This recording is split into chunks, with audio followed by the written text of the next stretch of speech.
என்ன வார்த்தை? ஆமென். கடைசி நாட்களில் சம்பவிப்பதை ராஜாவுக்கு தெரிவித்திருக்கிறார். அல்லேலூயா. எந்த நாட்கள்ல சம்பவிக்கிறத? சத்தமா சொல்லுங்க. எந்த நாட்கள்ல? கடைசி நாட்கள்ல சம்பவிக்கிறதை ராஜாவுக்கு தேவன் தெரிவித்திருக்கிறார். ஆமென். ஏன் கடைசி நாள்ல சம்பவிக்கிறத ராஜாவுக்கு தெரியப்படுத்தணும்? ஒரு காரியத்தை கர்த்தர் செய்யும் போது ஆமென், ராஜாக்களுக்கும் ஊழியக்காரர்களுக்கும் கர்த்தர் தெரியப்படுத்துகிறார். அல்லேலூயா. என் ஊழியக்காரருக்கு சொல்லாம தெரியாம நான் உன்னையும் என்ன பண்ண மாட்டேன், செய்ய மாட்டேன். அப்ப ஊழியக்காரருக்கு ஆண்டவர் தெரியப்படுத்துகிறார். ஆமென் சொல்லுங்களேன். Praise God. அப்ப இந்த ராஜாவுக்கு கடைசி நாட்களில் சம்பவிப்பதை நல்ல கவனமா கேளுங்க. இதே போல வெளிப்படுத்தல் 4:1 படித்தோம். அதுல சொல்லப்பட்டிருக்கு, படிங்க. இங்கே ஏறி வா, இவைகளுக்கு பின்பு இனிமேல் சம்பவிக்க போகிறதை உனக்கு காண்பிப்பேன். அல்லேலூயா. அங்க பார்க்கிறோம் கடைசி நாட்கள்ல சம்பவிக்க போகிறது, இங்க பார்க்கிறோம் இனிமேல் சம்பவிக்க போகிறது. அப்போ மொத்தத்துல சம்பவிக்க போகிறவைகளை தேவன் வெளிப்படுத்தி வைத்திருக்கிறார். அல்லேலூயா. உலகத்துல எத்தனையோ வேதங்களை பார்க்கலாம். வேதங்கள், பல வேதங்கள். ஆமென். ஒவ்வொரு மதத்துக்கும் ஒரு வேதம் இருக்குல்ல. அந்த வேதங்களை நீங்க படிச்சு பாத்தீங்கன்னா எத்திக்ஸ் இருக்கும், நல்ல கோட்பாடுகள் இருக்கும். எதை கொண்டு வந்தோம், எதை கொண்டு போனோம், அப்படிலாம் நல்ல கோட்பாடுகள்லாம் நல்லா இருக்கும். பொன்மொழிகளை போன்ற வார்த்தைகள் இருக்கும். மனிதனுக்கு நல்ல நெறிகள் சொல்லி தருவதை போல ஒழுக்க நெறிகளுக்குரிய வார்த்தைகள் காணப்படும். அல்லேலூயா. எல்லாம் காப்பி பேஸ்ட் தானே. இங்க இருந்து காப்பி பேஸ்ட், அங்க இருந்து காப்பி பேஸ்ட், அப்படி காப்பி பேஸ்ட் நல்லதெல்லாம் எடுத்துக்கிட்டாங்க. Praise God. அப்படி நல்ல விஷயங்கள் நிறைய காணப்படும். ஆனா எந்த வேதத்திலும் இனிமேல் நடக்க போகிற காரியத்தை சொல்லக்கூடிய தீர்க்க தரிசனத்தை நீங்கள் பார்க்கவே முடியாது. ஆமென். நடந்து முடிந்த வரலாறு இருக்கும், நடந்து கொண்டிருக்கிற காரியங்கள் இருக்கும். Praise God. நம்முடைய வாழ்க்கைக்கு தேவையான சில எத்திக்ஸ், கோட்பாடுகள் இருக்கும். ஆனால் இனிமேல் நடக்க போகிறது எந்த புத்தகத்திலும் இல்லை. ஆனால் இனிமேல் நடக்க போகிறதை, சம்பவிக்க போகிறதை உள்ளங்கை நெல்லி கனியாக மிக தெளிவாக எழுதியிருக்கிற, சொல்லப்பட்டிருக்கிற, நமக்கு வெளிப்படுத்தப்பட்டிருக்கிற ஒரே புத்தகம் நாம் வாசிக்கிற பரிசுத்த வேதாகமம் மட்டும்தான். அல்லேலூயா. இந்த பரிசுத்த வேதாகமத்துல தான் தீர்க்க தரிசனங்கள் நிறைந்திருக்கிறது.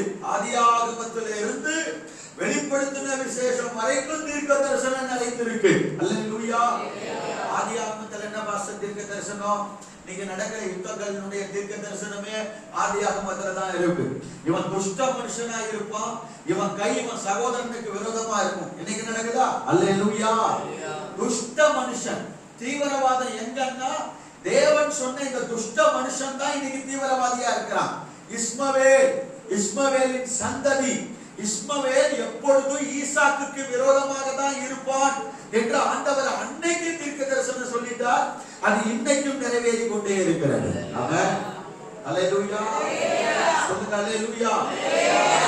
அப்ப இஸ்ரவேலை சுற்றி 56 நாடுகள் ஒன்றாக சேர்ந்து, சவுதி அரேபியா தலைமையில இன்னைக்கு ஒன்றாக சேர்ந்து இஸ்ரவேலுக்கு விரோதமாக 36 தீர்மானங்களை போட்டு இருக்கிறது. 56 இஸ்லாமிய நாடுகள் ஒன்னா சேர்ந்து இஸ்ரவேலுக்கு எதிராக விரோதமாக அன்னைக்கே சொன்னார், இவன் கை அவனுக்கு விரோதமா இருக்கும். ஹல்லேலூயா. மாம்சம் ஆவிக்கு விரோதமா, ஆவி மாம்சத்துக்கு விரோதமா என்ன பண்ணும்? அப்ப ஆதியாகமத்தில் இருந்த தீர்க்க தரிசனம் தொடங்குது. பாத்தீங்களா? அப்ப வெளிப்படுத்தின விசேஷம் வரைக்கும் தீர்க்க தரிசனங்கள். ஆமென். ஒவ்வொரு வேத வசனத்திலையும் நல்ல கவனிக்கணும், 3 அர்த்தம் உண்டு. ஒரு வேத வசனத்தை ஒரே கோணத்துல பார்க்க கூடாது, 3 ஆங்கிள் பார்க்கணும். ஒன்று, அந்த வேத வசனம் சரித்திர சம்பந்தப்பட்டது. அல்லேலூயா. என்ன சம்பந்தப்பட்டது? ஆபிரகாம் அப்படின்னா ஆபிரகாம் எழுத்தின்படியே அந்த வசனம் அவனுக்கு சில காரியத்திற்காக. அல்லேலூயா. இரண்டாவது, அந்த வசனத்துல தீர்க்க தரிசனம் சம்பந்தப்பட்டிருக்கு. ஒரு வசனத்து, ஒவ்வொரு வசனத்துக்கும் ஒரு தீர்க்க தரிசன அர்த்தம் உண்டு. ஆமென். அதே போல ஒவ்வொரு வசனத்துக்கும் ஒரு ஆவிக்குரிய அர்த்தமும் உண்டு. ஆமென் சொல்லுங்களேன். அப்ப ஒவ்வொரு வசனத்துக்கும் 3 ஆங்கிள் பார்க்கணும். ஒன்று வேர்ல்ட்லி, உலகத்தரமான ஒரு கோணம். அல்லேலூயா. அது அப்படி பார்க்கணும். Praise God. ஆமென். நாய் அப்படின்னா நாய் எழுத்தின்படி அதுக்கு ஒரு அர்த்தம். அப்படிதாங்க. உலக பிரகாரமாய் பார்த்தா நாய் பின்மாற்றத்துக்கு அடையாளம், தான் கக்கினதை தின்னும். அப்படிதானே? அல்லேலூயா. Praise God. அதுக்கு ஒரு தீர்க்க தரிசன அர்த்தம் இருக்கலாம். தீர்க்க தரிசன அர்த்தம். அதுக்கு ஒரு ஆவிக்குரிய அர்த்தம் இருக்கலாம். ஆவிக்குரிய அர்த்தம் என்ன சொல்லுது? செத்த சிங்கத்தை பார்க்கிலும் உயிரோடு இருக்கிற நாய் வாசி பெட்டர். இங்க நாய்க்கு எச்சரிக்கையா இருங்கன்னு சொன்னதுக்காக நாய்க்கு எச்சரிக்கையா இருந்தது. ஆனா அதே வசனம் தான் ஆவிக்குரிய பிரகாரமா சொல்லுது, செத்து போன சிங்கத்தை பார்க்கிலும் உயிரோடு இருக்கிற நாய் வாசி. அல்லேலூயா. அப்ப ஸ்பிரிச்சுவலா அது எதை ஹைலைட் பண்றாங்கன்னா, நாய் நன்றி உள்ளது. நம்ம நன்றி அறிதல் உள்ளவர்களாய், நன்றி உள்ள இருதயம் உள்ளவர்களாய், உயிரோடு இருக்கிற நாயை போல தேவ சமூகத்தில் இருக்க வேண்டும். ஆமென். நாங்க இப்போ செப்டம்பர் 2ஆம் தேதி தான் புது வீட்டுக்கு பால் காய்ச்சி போனோம். அங்க போனா பக்கத்து வீட்டுல ஒரு நாய் உண்டு. எங்க வீட்டுக்கு பக்கத்து வீட்டுல ஒரு நாய். அல்லேலூயா. அது பேரு கருப்பா. நம்ம வச்சா கருப்பான நாய் கருப்பான்னு வச்சிருக்கிறேன். நாங்க வந்து பால் காய்ப்பு அன்னைக்கு சிக்கன் பிரியாணி தான் போட்டோம். பிரியாணி மொத்தம் மீந்து போனது, எல்லாம் வேஸ்ட் எல்லாம் அதுக்கு போட்டோம். நல்லா திருப்தியா சாப்பிட்டு அன்னைக்கே வீட்டை மாத்திருச்சு. அன்னைக்கே என்ன ஓனரை மாத்திருச்சு. அல்லேலூயா. அன்னைக்கு அது என்ன பண்ணிருச்சு? அன்னையோட ஓனரை மாத்திருச்சு. அவங்க வீட்டுக்கு போறதில்ல, அந்த வீட்டுல படுக்கிறது இல்ல, அந்த வீட்டு பக்கமே. அவங்க ஆச்சரியம், என்ன பாஸ்டர்யா நீங்க வந்து நாயை பிடிச்சிட்டு முதல்ல அவங்க வீட்டுல இருந்து நாயை ஆதாயப்படுத்தி இருக்கிறோம் அப்படின்னு சொல்லுங்களேன். இப்போ இத்தனை நாளா அந்த நாய் எங்க வீட்டு வாசல்ல தான் படுத்திருக்கு. நான் வண்டியை ஸ்டார்ட் பண்ணேன்னா வண்டிக்கு முன்னால என்ன பண்ண தெரியுமா? அப்படியே வண்டிக்கு முன்னால 2 கொலை குலைச்சிட்டு எஸ்கார்ட் மாதிரி முன்னால கொஞ்சம் தூரம் வரும். எங்க மெயின் ரோடு வர வரைக்கும் கொஞ்சம் தூரம் வரும். வந்து அங்க ஒரு இடத்துல நின்று எங்க வண்டியை அனுப்பிட்டு மறுபடியும் போகும். திரும்ப நாங்க வாரம் வச்சுக்கிடுங்களேன், அந்த சத்தத்தை, வண்டி சத்தத்தை எப்படி கேட்கும் தெரியாது. ஒரு 1/2 கிலோமீட்டருக்கு வந்து நின்றும். அங்க இருந்து எஸ்கார்ட் மாதிரி முன்னால ஓடிக்கிட்டே எங்களை கூட்டிட்டு போய் வீடு வந்து. அல்லேலூயா. எவ்வளவு நன்றி பாத்தீங்களா? நன்றி. ஆனா நீங்க மனுஷனுக்கு நன்றி இல்ல, ஊழியக்காரங்க விசுவாசம் எவ்வளோ ஜெபிப்பாங்க. நன்றி. இப்ப சகோதரன் வந்தார், முதல் நாள் வந்து பார்க்கும் போது எப்படி இருந்தார்? அவர் ஜோமனை கூப்பிட்டுன்னா அங்க இருந்து தவழ்ந்து தான் வந்தார். பேபி போசேத்து மாதிரி வந்தார். அல்லேலூயா. என்ன போசேத்து மாதிரி வந்தாரு? பைபிள்ல ஒரு பேபி போசேத்து ஒரு கேரக்டர் இருக்காரு இல்லையா? அந்த மாதிரி அங்க இருந்து வந்தார். ஆனா இன்னைக்கு பாருங்க, மான்கால்களை போல எதிர்த்து போறார். ஆமென். ஆச்சரியமா இருக்கு. எவ்வளவு ஜெபம் பண்ணி இருப்பாங்க, எவ்வளவு பிரயாசப்பட்டு இருப்பாங்க, எவ்வளவு உபவாசம், எவ்வளவு கண்விழிப்பு. ஆனா அவரை சொல்லல, நிறைய பேர் இருக்காங்க. இப்படியெல்லாம் ஊழியக்காரங்க தொடர்புல நின்று, முழங்காலில் நின்று, அவங்க அழிந்து போக வேண்டிய குடும்பத்தை அழிவில் இருந்து பாதுகாத்து விடுதலையாக்கி வாழ வச்ச பின்னால ஏதாவது ஒரு குறை, ஏதாவது ஒரு சந்தர்ப்பம், ஏதாவது ஒரு சூழ்நிலை வந்தா ஈஸியா குறை பேசிட்டு, குறை கண்டுபிடிச்சிட்டு ஊழியக்காரர்களுக்கு விரோதமா எழும்பி அவங்க சபையை விட்டு வெளியே போயிடும். நன்றியே இருக்காது. ஒரு நாய்க்கு கூட ஒரு நாள் சாப்பாடு போட்டதுக்கு நன்றியோடு இருக்கு வாழாட்டி. அதனாலதான் வேதம் சொல்லுது, செத்து போன சிங்கத்தை பார்க்கிலும் உயிரோடு இருக்கிற நாய் வாசி. அல்லேலூயா. நீங்க உயிரோடு இருக்கிற நாயா இருக்கீங்களா? சப்ஜெக்ட் இது இல்ல, ஆனா ஆவியானவர் இதை பேச வைக்கிறார். அல்லேலூயா. ஆமென். சகத்துல நன்றியே கிடையாது. ஆமென். நன்றி உணர்வு கிடையாது. இது கடைசி காலத்தின் அடையாளங்களில் ஒன்று. கடைசி காலத்திலே பொல்லாத நாட்கள், கொடிய காலம் வரும் என்று அறிவாயாக. அந்த கொடிய காலத்திலே மனுஷர் எப்படி இருப்பாங்களா? தற்பிரியராயும் நன்றி அறியாதவர்களாயும் இருப்பார்களா? ஒரு தேங்க்ஸ், ஆமென், ஒரு தேங்க்ஸ் கிவிங் ஹார்ட்டே இருக்கா. எனக்கு நன்மை செய்தாங்களே, எனக்காக ஜெபம் பண்ணாங்களே, என்ன தூக்கி விட்டாங்களே. நீங்க பிள்ளைங்க பாருங்க, எனக்கு சொல்லி கொடுத்த வாத்தியார் ஆச்சு, நன்றியே கிடையாது. இவன் வளர்ந்துருவான், வாத்தியார் எங்கேயா பாருங்க சொல்ற கசண்டி நல்லாண்டியா அப்படின்ட்டு போவோம். நன்றி இல்லாத பயிர். அல்லேலூயா. இன்னைக்கு இவன் நல்லா இருக்கிறது காரணம் அன்னைக்கு அந்த வாத்தியாரை அடிச்சு சொல்லி கொடுத்ததுதான். ஆமென் சொல்லுங்களேன்.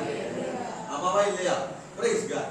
அதே போல எத்தனையோ காரியத்துல தேவனுக்கு நாம் நன்றியா இருக்கணும்னு கர்த்தர் எதிர்பார்த்தார். சம்பாதிக்கு ஒரு அம்மா என்ன பண்ணாங்களாம், அவங்க பாஸ்டர்ட்ட வந்து ஜெபம் பண்ணாங்களாம். பாஸ்டர் எனக்கு வேலையே இல்லை பாஸ்டர், எனக்கு ரொம்ப கஷ்டமா இருக்கு, எனக்காக ஜெபம் பண்ணுங்க. அப்ப அந்த பாஸ்டர் என்ன பண்ணாரா, நல்லா உபவாசம் போட்டு போராடி ஜெபம் பண்ணி அவருக்கு ஒரு வேலையை வாங்கி கொடுத்துட்டாங்க. வேலை கிடைச்சிருச்சு. அல்லேலூயா. வேலை கிடைச்ச உடனே தேவனுடைய சமூகத்துக்கு வர்றதுக்கு நேரமே இல்லை. கூட்டத்துக்கு வர்றதில்லை, எல்லாம் படிப்படியா குறைஞ்சிச்சு, சர்ச்சைக்கே வர்றதில்லை. அல்லேலூயா. ஒரு நாள் அவங்க வீட்டுக்கு போய் பாஸ்டர் கேட்டாராம், என்ன பிரதர் இப்ப சர்ச்சுக்கே வர்றதில்லை? இல்ல பாஸ்டர், வேலையில ரொம்ப பிஸியா இருக்கு, பயங்கர பிஸி, அதனால வேலை அவ்வளோ வேலை பழு, அதனாலதான் வரவே முடியல அப்படின்னா. அப்ப அவங்க வீட்டுல சரி ஜெபம் பண்ணுவோமான்னு ஜெபம் பண்ணாராம்.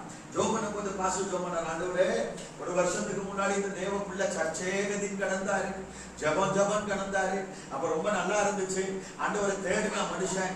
ஆனா இந்த வேலை அவருக்கு தடையா இருக்கு.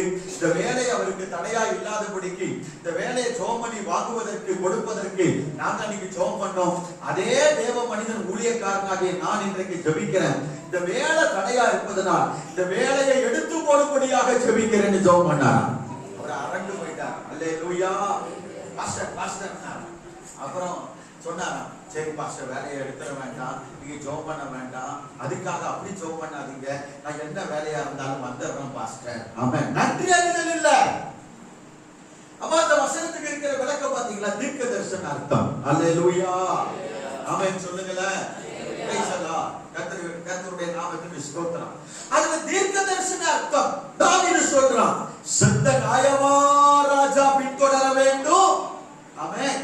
அப்ப தீர்க்க தரிசனமாய் தேவனுடைய வார்த்தை தீர்க்க தரிசனமாய் நிறைவேறுகிற காரியத்துல அதை சம்பந்தப்படுத்தி இப்ப இதை நான் சொல்ல போனா அதுக்கு விளக்கம் நிறைய கொடுக்கணும், அதனால நான் ஜம்ப் பண்ணி போறேன். Praise God. அப்போ வேத வசனத்திற்கு ஒவ்வொரு கோணத்துல நம்ம பார்த்து அதனுடைய ஆழத்தை புரிந்து கொள்ள வேண்டும். அப்பதான் அந்த வசனம் நமக்குள்ள ஜீவனை உண்டாக்கும். ஆமென். அந்த வசனம் நமக்கு வெளிச்சமாய் மாறும். அல்லேலூயா. அப்ப இந்த வேத வசனம் சொல்லுது, கடைசி நாட்களில் சம்பவிக்க போகிறதை வெளிப்படுத்தின விசேஷத்துல பார்க்கிறோம். இனிமேல் சம்பவிக்க போகிறதை அதுல ரொம்ப அழகா அந்த வசனம் சொல்லும். படிக்கல 4ஆம் அதிகாரத்துல முதல் வசனம் படிக்கல, இவைகளுக்கு பின்பு இதோ பரலோகத்தில் திறக்கப்பட்டிருக்கிற ஒரு வாசலை கண்டு முன்னே எக்காள சத்தம் போல என்னோடு பேசின சத்தமானது இங்கே ஏறி வா. அவ என்ன செய், எல்லாம் சொல்லுங்க, இங்கே சத்தமா சொல்லுங்க, இங்கே இனிமேல் சம்பவிக்க போகிறதை காண்பிப்பேன். ஆமென். அப்ப இனிமேல் சம்பவிக்க போகிறதை காட்டுவதற்கே ஆவியானவர் யோவான என்ன சொல்றாரு, இங்கே ஏறி வா என்று சொல்லுகிறார். அல்லேலூயா. ரெண்டு புத்தகத்துக்கு நிறைய ஒப்புமை இருக்கு. அதுவும் பாருங்க, அவன் தானியேல் கர்த்தருக்கு பிரியமானவர். தானியேல் யாரு? சத்தமா சொல்லுங்களேன். கர்த்தருக்கு பிரியமானவன். யோவான் யாரு? இயேசுவுக்கு அன்பான சீஷன், பிரியமான சீஷன். இப்ப ரெண்டு தீர்க்கதரிசன புத்தகத்தையும் எழுதினது பிரியமான சீஷன், அன்பான சீஷன். அல்லேலூயா. ரெண்டு புத்தகமும் ரெண்டு பேரும் சிறையிருப்பில் இருந்து எழுதினது. தானியேல் பாபிலோனின் சிறையிருப்பில் இருந்து எழுதினார். யோவான் அப்போஸ்தலன் நாடு கடத்தப்பட்டு பத்மு தீவு என்கிற சிறையிருப்பு தேசத்தில் இருந்து தீவில் இருந்து எழுதுகிறார். ஆமென் சொல்லுங்களேன். நிறைய ஒப்புமை. இந்த ரெண்டு பேரையும் பார்த்தா அவர் ஒரு காலத்துல வாழ்ந்தார், தானியேல் தீர்க்க தரிசன புத்தகம் எழுதப்பட்டது. இவர் ஒரு காலத்துல வாழ்ந்தார். ஆனா இந்த ரெண்டு புத்தகத்தையும் நீங்க படிச்சு பாத்தீங்கன்னா ரெண்டு பேரும் ஒரே டைனிங் டேபிள்ல உட்கார்ந்து டீயை சாப்பிட்டு சுண்டலை சாப்பிட்டு ரெண்டு பேரும் பேசி பேசி ஒன்று போல எழுதுற மாதிரி இருக்கும். ஆனா இவர் வாழ்ந்த காலம் வேற, அவர் வாழ்ந்த காலம் வேற.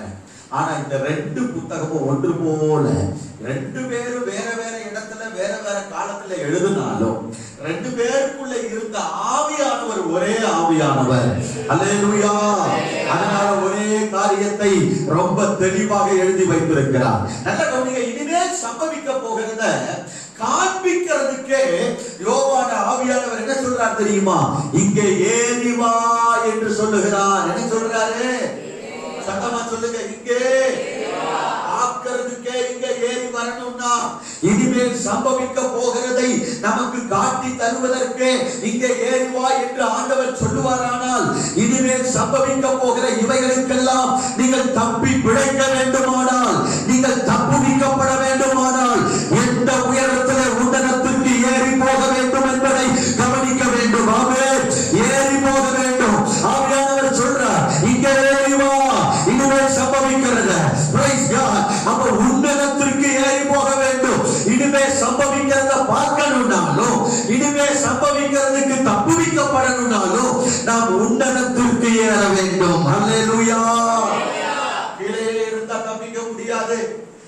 ஸ்பிரிச்சுவல்ல கீழேயே கிடந்தா நாம அந்த சம்பவிக்க போகிறத புரிஞ்சுவிட முடியாது, அதுக்கு தப்பிக்க முடியாது, நாம் காப்பாற்றப்பட முடியாது. அல்லேலூயா.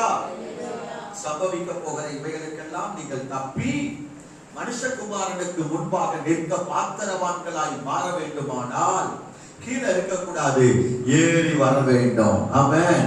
என்ன ஆவிக்குரிய வாழ்க்கையில ஏறி வர வேண்டும். அன்னைக்கு இருந்த மாதிரி இன்னைக்கு இல்ல, அன்னைக்கு குறை பேசின மாதிரி இன்னைக்கு இல்ல, அன்னைக்கு குற்றம் கண்டுபிடித்த மாதிரி இன்னைக்கு இல்ல, அன்னைக்கு உலகத்தை அனுபவிச்சது போல இன்னைக்கு இல்ல. அன்னைக்கு இருந்த தரம், அன்னைக்கு இருந்த எக்ஸ்பீரியன்ஸ் இல்ல, ஏறி வர வேண்டும். இன்னும் மேலான அனுபவத்துக்கு நேராக, இன்னும் உன்னதத்திற்கு நேராக, இன்னும் உயர்ந்த அனுபவத்திற்கு நேராக ஏற வேண்டும். கையை தட்டி கர்த்தரை மகிமைப்படுத்துங்க. ஏறி போக வேண்டும். ஆவியானவர் சொல்லுகிறார், இங்கே ஏறி வா. அல்லேலூயா. இங்கே ஏறி வா. எத்தனை பேர் ஏறி வர போறீங்க? உங்களை உன்னதத்திற்கு ஏறி வர போகிற, உன்னதத்திற்கு பறக்க வைக்க போகிற ஒரு வல்லமையை கர்த்தர் அனுப்ப போகிறார். கர்த்தருக்கு காத்திருக்கிறவர்கள் புது பலன் அடைவார்கள். அந்த பலன் என்ன செய்ய தெரியுமா? உங்களை கீழே வாழ வைக்காது, கீழே இருக்க விடாது. அந்த பலன் அவை உன்னத பலன். கடுகுகளை போல சட்டைகள் அடித்து அவர்கள் உயர எழும்புவார்கள், உயர எழும்புவார்கள். உங்களை உயர எழும்ப வைக்கிற பலன், உயர எழும்ப வைக்கிற பலன். கேட்கணும், எல்லாம் கேட்கணும், எல்லாம் வாயை திறந்து கேட்கணும், எல்லா உடல்களை திறந்து கேட்கணும். அந்தவரே, நாம் பூமிக்குரியவனாய் வாழக்கூடாது, உன்னதத்துக்குரியவனா, ஆவிக்குரியவனா, மேலானவைகளை தேடும்படியாக, மேலானவைகளை தேடும்படியாக, மேலான உன்னதமான ஒரு அனுபவத்தில் வாழும்படியாக ஒரு உன்னத பலன் என்னை நிரப்புவதாக, உன்னத பலன் என்னை நிரப்புவதாக, ஒரு உன்னத பலன் என்னை நிரப்புவதாக. சமகரவா அகககரவா அககதிகரவா சந்தனா பலத்தினாலும் அல்ல, பலத்தினாலும் அல்ல, உன்னதத்திலே வாழக்கூடிய அனுபவம் தேவ பலத்தினால், தேவ பலத்தினால் ஒவ்வொருவருக்குள்ளே உண்டாக்கப்படுவதாக.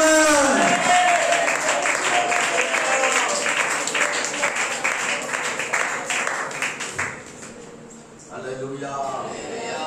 சொல்லுங்க அல்லேலூயா. Praise God. அப்ப உன்னதத்திற்கு ஏறி போக வேண்டும். இங்கே ஏறி வா, வெளியே இருக்க வேண்டாம். அல்லேலூயா. ஆமென். ஒரு முறை ஒரு விவசாயிக்கு ஒரு முட்டை கிடைச்சிச்சு. ஒரு முட்டை. அந்த முட்டையை கொண்டு வந்து இது ஏதோ ஒரு முட்டை அப்படின்னு நினைச்சு கோழி முட்டையோட சேர்த்து வச்சுட்டான். கோழி முட்டையோட சேர்த்து வச்சா அந்த முட்டை அடகாக்கப்பட்டு அதுவும் குஞ்சா வெளியே வந்துருச்சு. இப்ப கோழி குஞ்சோட அந்த குஞ்சு மேய்ச்சி இந்த விவசாயி பார்க்கறான். கொஞ்சம் அந்த குஞ்சு வளர்ந்து வரும்போது அவன் பார்க்கறான், இது அடடா, இது கோழி குஞ்சு இல்லையே, இது வித்தியாசமா இருக்கு. பார்த்தா அது கழுகு குஞ்சு. என்ன குஞ்சு? கழுகு. இப்ப அந்த விவசாயி என்ன பண்ணா, கவனிச்சுக்கிட்டே இருக்கிறான். அந்த கழுகு குஞ்சு என்ன பண்ணுது, கோழி குஞ்சோட சேர்ந்து அதை போய் அங்க இருக்கிற அந்த தரையில, அந்த நிலத்துல அந்த எல்லாத்தையும் கிண்டி கிண்டி, கோழி குஞ்சு கிண்டுற மாதிரி எல்லாத்தையும் கிண்டி கிண்டி கிண்டி கிண்டி புழுவெல்லாம் பூச்சியெல்லாம் சாப்பிட்டு. ஆமாம். விவசாயி பார்த்தான், கொஞ்சம் வளரட்டுன்னு விட்டான். கொஞ்சம் வளர்ந்த உடனே தூக்கிட்டு போய் பெரிய மலையில விட்டான்.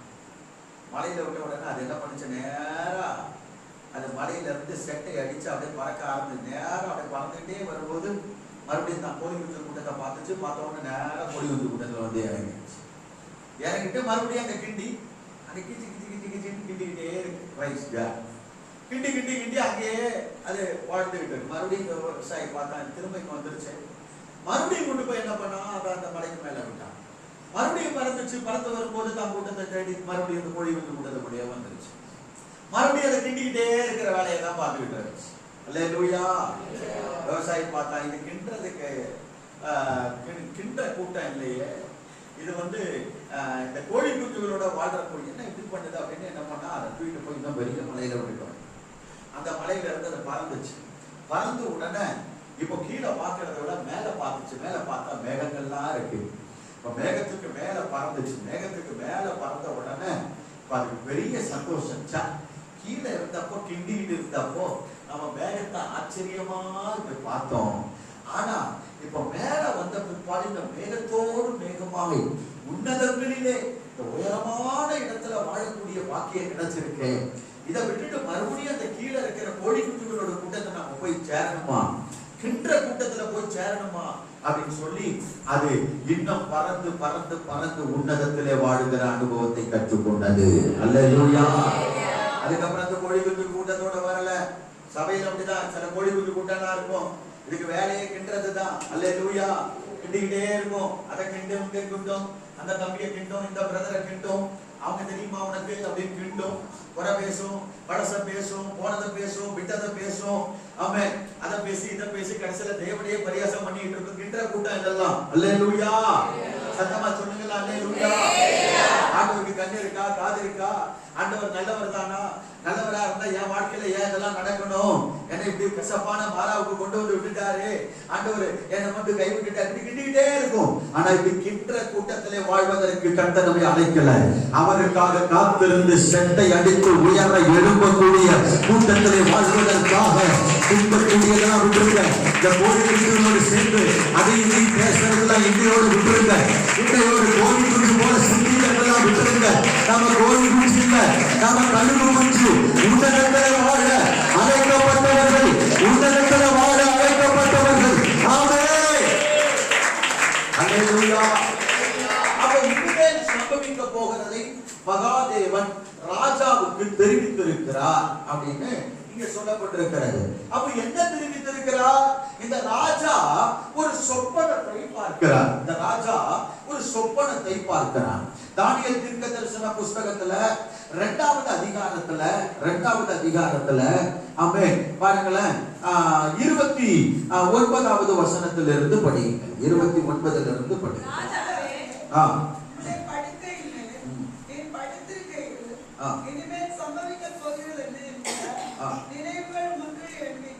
ராஜாவே, உம்முடைய படுக்கையில் நீர் படுத்திருக்கும் போது இனிமேல் சம்பவிக்க போகிறது என்ன என்கிற நினைவு உமக்குள் உண்டாயிற்று. இந்த ராஜா தான்.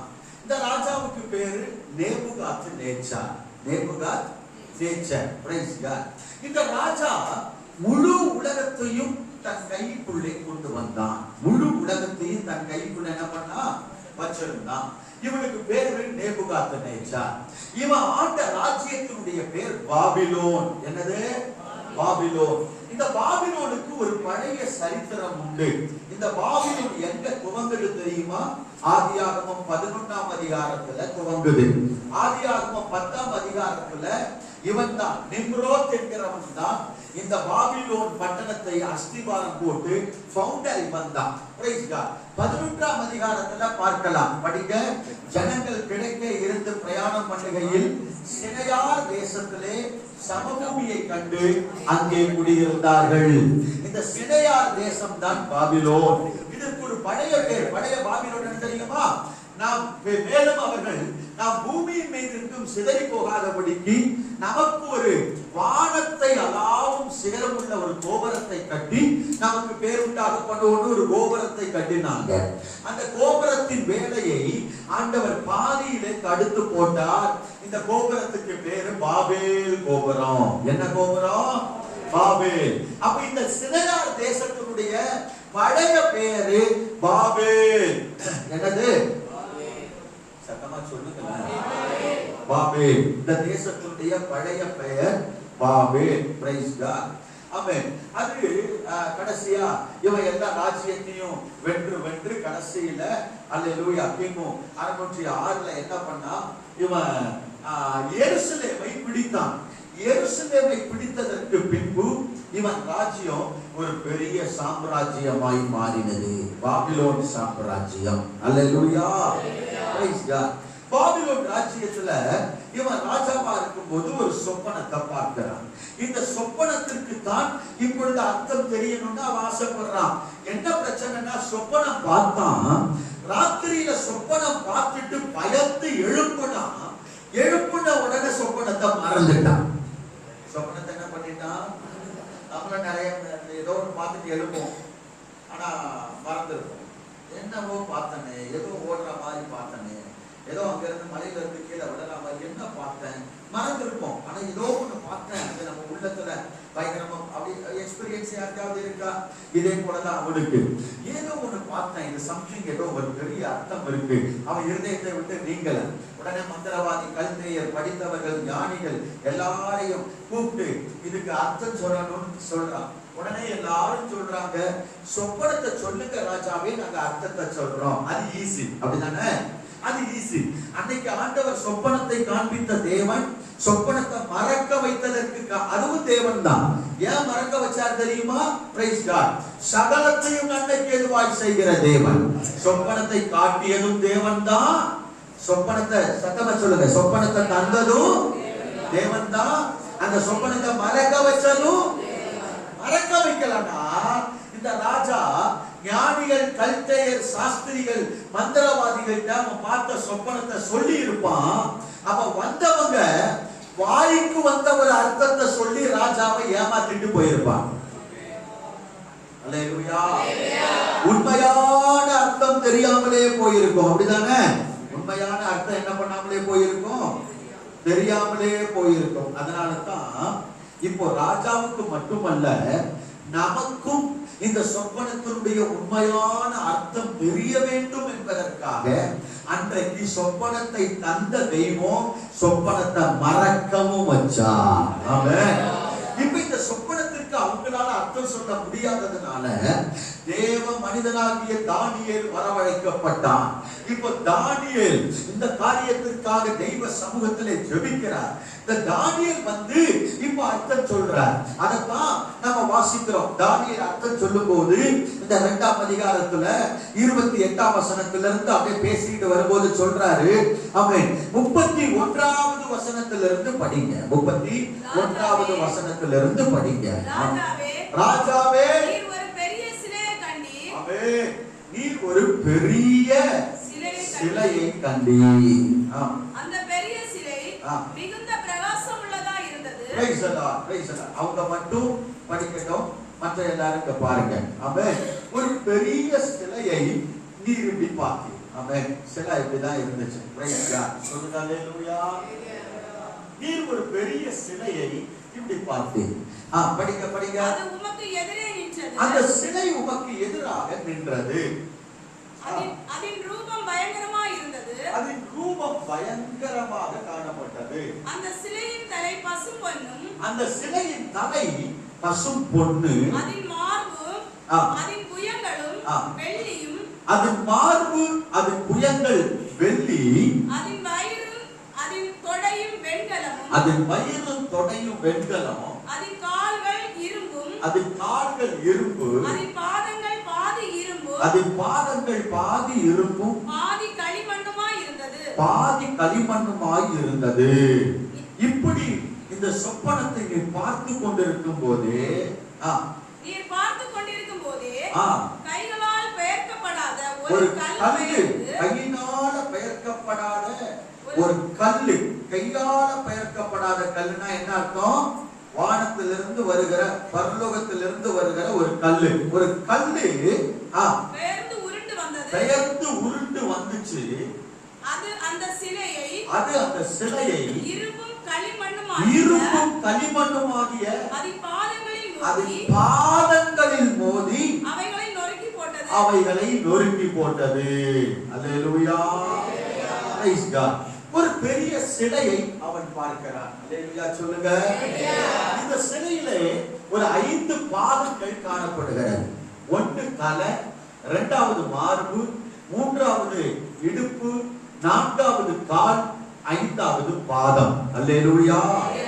நல்ல கவனிங்க. இதுல இருக்கிற சில தீர்க்க தரிசனங்களை சொல்லிட்டு போறேன். தலையில ஆரம்பிக்குது, பாதத்துல வந்து முடியுது. அப்படிதானே? தலை, மார்பு, இடுப்பு, காலு, பாதம் அப்படின்னு வந்து முடியுது இல்லையா? தலை ஆரம்பிக்கும் போது எதுல ஆரம்பிக்குது? தலை எப்படி இருந்துச்சா?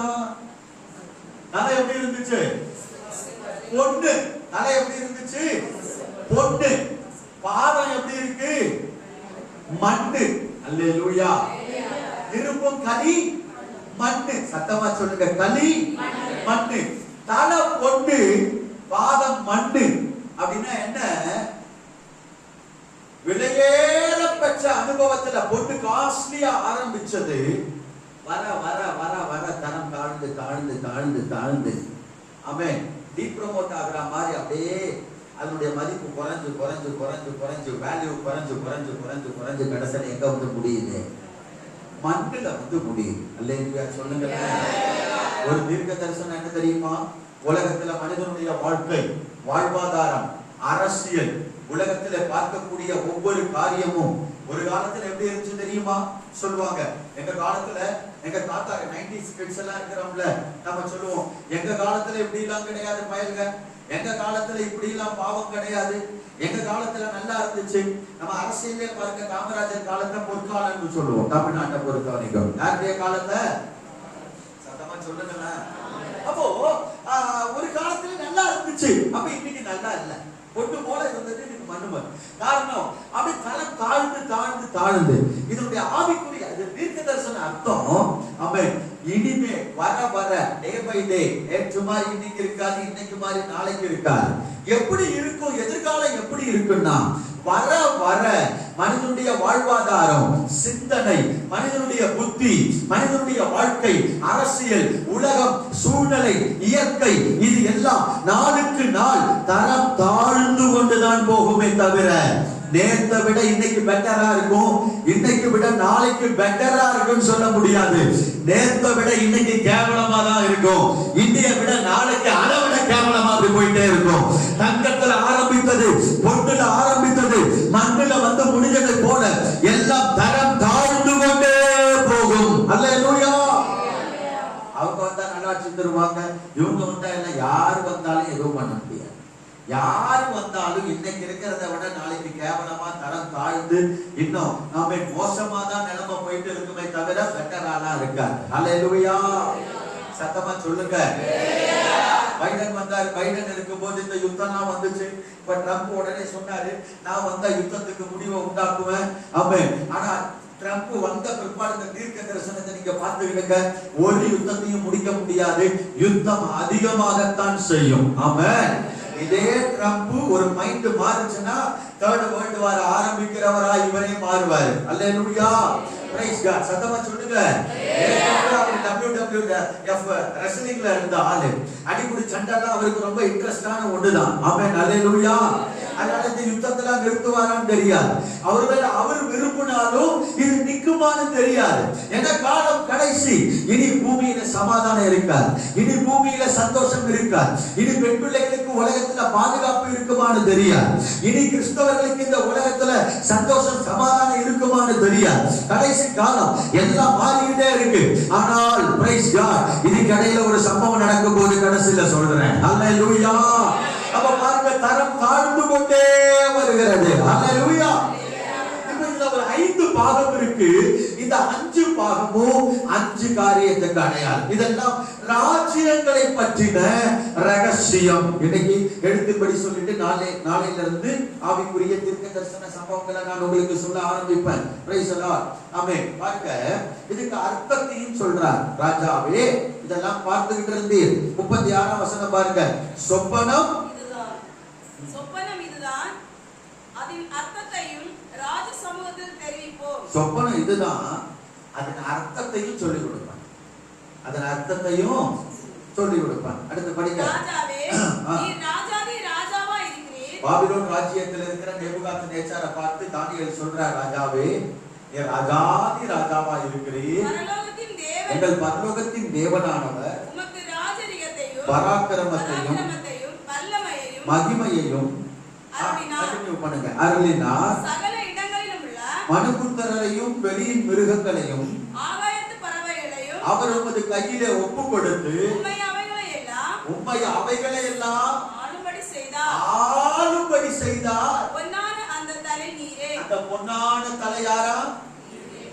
யார சொல்றாரு? ராஜா, இந்த பொண்ணு வேற யாரும் இல்ல, இது நீங்க தான், உங்க ராஜ்யம் தான் இந்த பொன்னான தலை. அல்லேலூயா. பாபிலோன் சாம்ராஜ்யம் உலகத்திலே ஒரு பொற்காலம். Praise God. பொன்னான தலை நீங்களா அப்படின்னு சொல்றார். இந்த பொண்ணு தலை எதற்கு அடையாளமா இருக்குன்னா பாபிலோன் சாம்ராஜ்யத்திற்கு அடையாளமா இருக்கிறது. ஆமென். எங்களுக்கு சொல்றீங்க, கடைசியில புரியும் பாருங்க ஏன் சொல்றேன். அன்னைக்கு இதுக்கு பேர் பாபேல், இதுக்கு பழைய பேர் என்ன? பாபேல். சத்தமா சொல்லுங்க. பழைய பேர் என்ன? இப்ப இருக்கிற பேர் என்ன? வேதாத்ம காலத்துல இந்த காலத்துல பேர் என்ன? பாபிலோன். என்ன பேரு? இப்ப இருக்கிற பேர் என்ன தெரியுமா? இப்ப இருக்க பேர் என்ன தெரியுமா? இதுதான் ஈராக். என்ன? இதுதான் ஈராக். ஹிஸ்டரியில நீங்க படிக்கும் போது மெசபெட்டோமியா நாகரிகம் அப்படின்னு படிச்சிருப்பீங்க. மெசபெட்டோமியா நாகரிகம் படிச்சிருக்கீங்களா? அதுதான் இந்த ஈராக். Praise God. அன்னைக்கு பாபிலோன், இன்னைக்கு ஈராக். சதாம் ஹுசேன் செத்து போனதோடு கூட ஈராக்கின் சகாப்தம் முடிஞ்சிச்சுன்னு நினைக்கிறாங்க. ஆனா இன்னைக்கு வரைக்கும் ஈராக் பேசப்பட்டு கொண்டே இருந்தது. அல்லேலூயா. சத்தமா சொல்லுங்களேன். இன்னைக்கு வரைக்கும் ஈராக், இந்த இஸ்ரவேல் அவன் ஈரான் கிளாஷ்ல கூட ஈராக் குரல் கொடுத்துச்சு. ஈராக் இஸ்ரவேலுக்கு விரோதமாய் நின்று போராடி கொண்டிருக்கிறது. பாத்தீங்களா? குரல் கொடுத்துச்சு. அப்போ இன்னைக்கு வரைக்கும் ஈராக் அப்படியே புகஞ்சுக்கிட்டே இருக்கு. காரணம் பின்னாட்கள் நடக்க போகுது. இது ஈராக். அல்லேலூயா. அதனுடைய தீர்க்க தரிசனத்தின்படி அதனுடைய காலம் முடிந்தது. அதுக்கு அப்புறம் அவன் வேதத்துல வாசிக்கும் போது தானியேல் தீர்க்க தரிசன புஸ்தகம் 5வது அதிகாரத்திலே இந்த பாபிலோன்ல கடைசி ராஜா ஒருவன் எழும்பினான். அந்த கடைசி ராஜாவுக்கு பேர் என்ன தெரியுமா? 5வது அதிகாரத்துல 1ஆம் வசனத்துல படிங்க.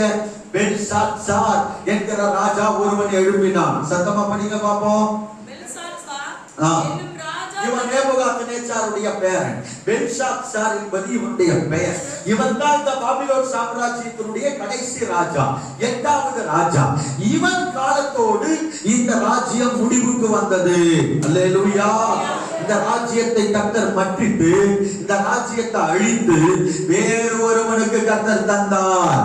ஏன்னா நம்முடைய தேவன் ராஜாக்களை தள்ளி ராஜாக்களை ஏற்படுத்துகிற தேவன். இந்த ராஜாவை கர்த்தர் தள்ளினார். ஏன் தள்ளினார் தெரியுமா? இந்த ராஜா என்ன பண்ணான் தெரியுமா? இந்த 5வது அதிகாரத்தை நீங்க வீட்டுல போய் படிச்சு பாருங்க. நீங்க படிக்கும் போது அங்க புரிந்து கொள்ளலாம். இவன் பாபிலோனில் இருந்து தன் தாத்தா அவன் தேவனுடைய ஆலயத்தில் இருந்து கொண்டு வந்த எல்லா தேவாலயத்தின் பாத்திரங்களையும் கொண்டு வர சொல்லி அந்த பாத்திரத்துல திராட்சரசத்தை ஊத்தி அதுல அவனும் அவன் மனைவிகளும் அவன் வைப்பாட்டிகளும் பிரபுக்களும் குடிக்கும்படி செய்தான். கர்த்தர் இதை பார்த்தார். தேவ கோபம் உண்டது. அல்லேலூயா. அவன் ஒரு விருந்து பண்ணினான். அவர்கள் விருந்துல குடிச்சிட்டு நல்ல போதையில மிதந்து இருக்கும் போது ஒரு கை உறுப்பு வந்து அங்கே சுவற்றில எழுதுகிறது. என்ன எழுதுச்சு தெரியுமா? மேனே மேனே தெக்கல் உபாசி. இது என்னன்னு உங்களுக்கு புரியல. திகைச்சு போய் நிக்கிறாங்க. இதுக்கும் அர்த்தம் சொல்றதுக்கு தானியேல் வரவழைக்கப்பட்டான். இப்ப தானியேல் வந்து அதை பார்த்துட்டு அதற்கு அர்த்தம் சொல்றான். மேனே மேனே தெக்கல் உபாசினா, ராஜாவே நீ தராசிலே நிறுத்தப்பட்டு குறைய காணப்பட்டு ஆகையால் இன்றோடு உடைய ராஜ்யம் மட்டிட்டு வேறொருவனுக்கு ராஜ்யத்தை கட்டர் கொடுக்கிறார். இன்று இரவு நீ கொலை செய்யப்படுவீர். அல்லேலூயா. அதே போல அன்னைக்கு ராத்திரி இந்த பெல்ஷாத்சார் கொலை செய்யப்பட்டான். காரணம் என்னன்னா தேவாலயத்தின் பாத்திரத்தை தீட்டுப்படுத்தினான். என்ன பண்ணா? சத்தமா சொல்லுங்க. என்ன பண்ணா? ஆண்டவருக்கு எதுல கை வச்சாலும் விட்டுருப்பார். ஆலய விஷயத்துல கை வச்சா விட மாட்டார். ஆமென். கர்த்தருடைய ஆலயத்தை என்ன பண்ணினான்? தீட்டுப்படுத்தினான். புதிய ஏற்பாட்டு நாட்கள்ல கர்த்தருடைய ஆலயம் யாரு? வேதம் சொல்லுது. பவுல் அப்போஸ்தலன் சொல்லி இருக்கிறார், நீங்களே தேவனுடைய ஆலயமாய் இருக்கிறீர்கள் என்பதை அறியாதிருக்கிறீர்களா?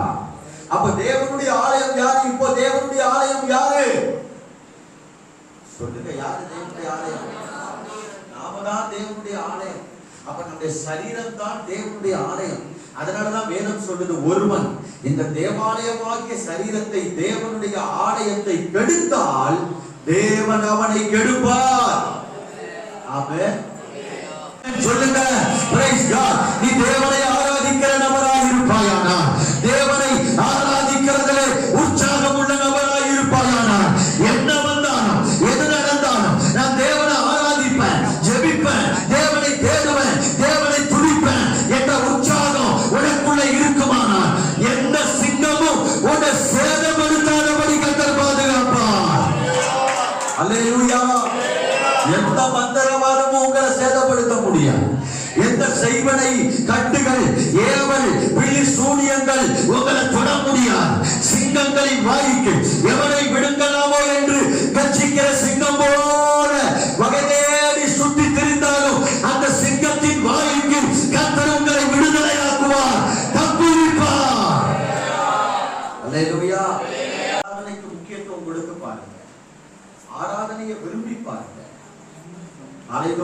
மட்டும் எழுப்பி தேவ சமூகத்துல காத்திருந்து ஆராதித்து பாருங்க. ஆமென்.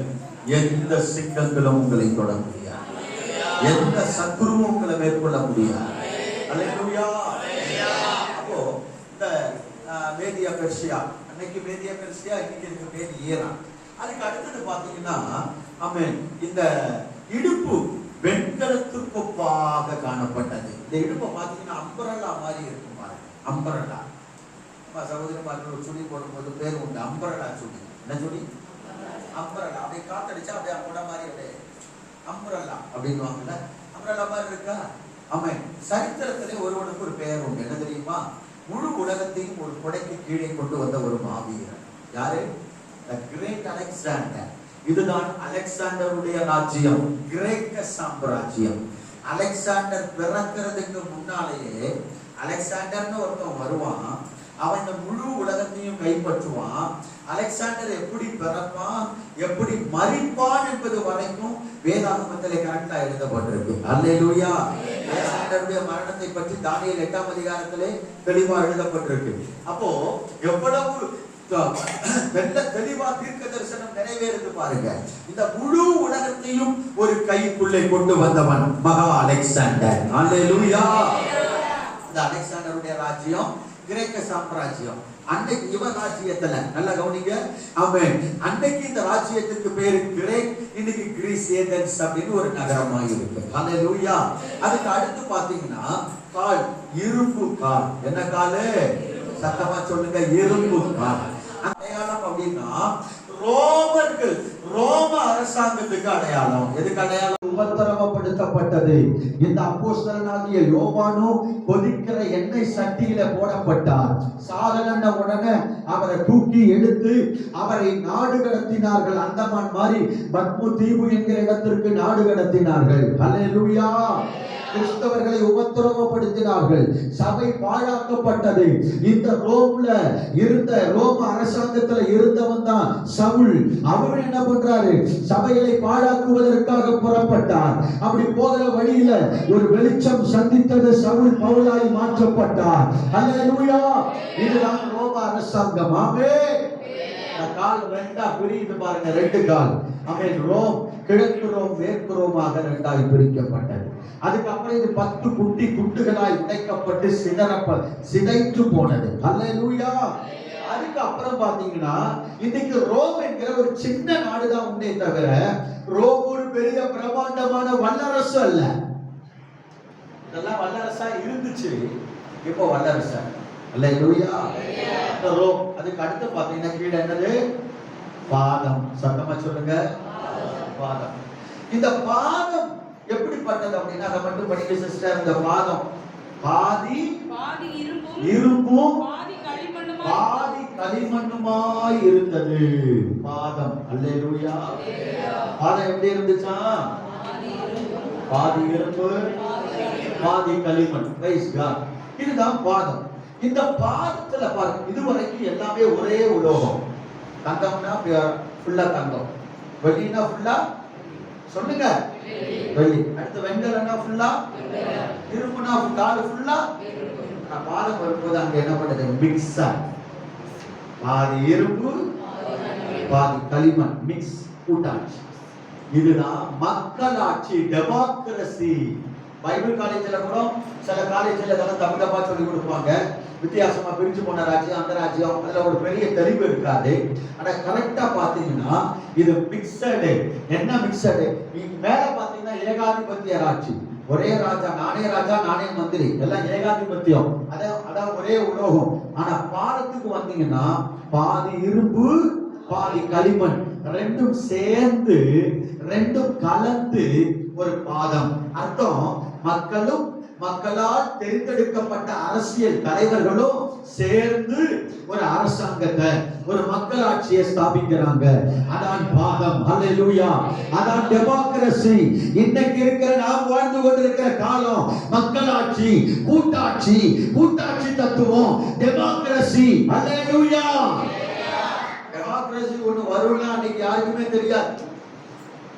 இந்த ரோமர்கள் தங்கள் காலத்தின் கடைசி காலத்தில் தான் செனட் ஆரம்பிக்கிறாங்க. பார்லிமெண்ட்டை உண்டாக்குறதே ரோமர்கள் தான். Praise God.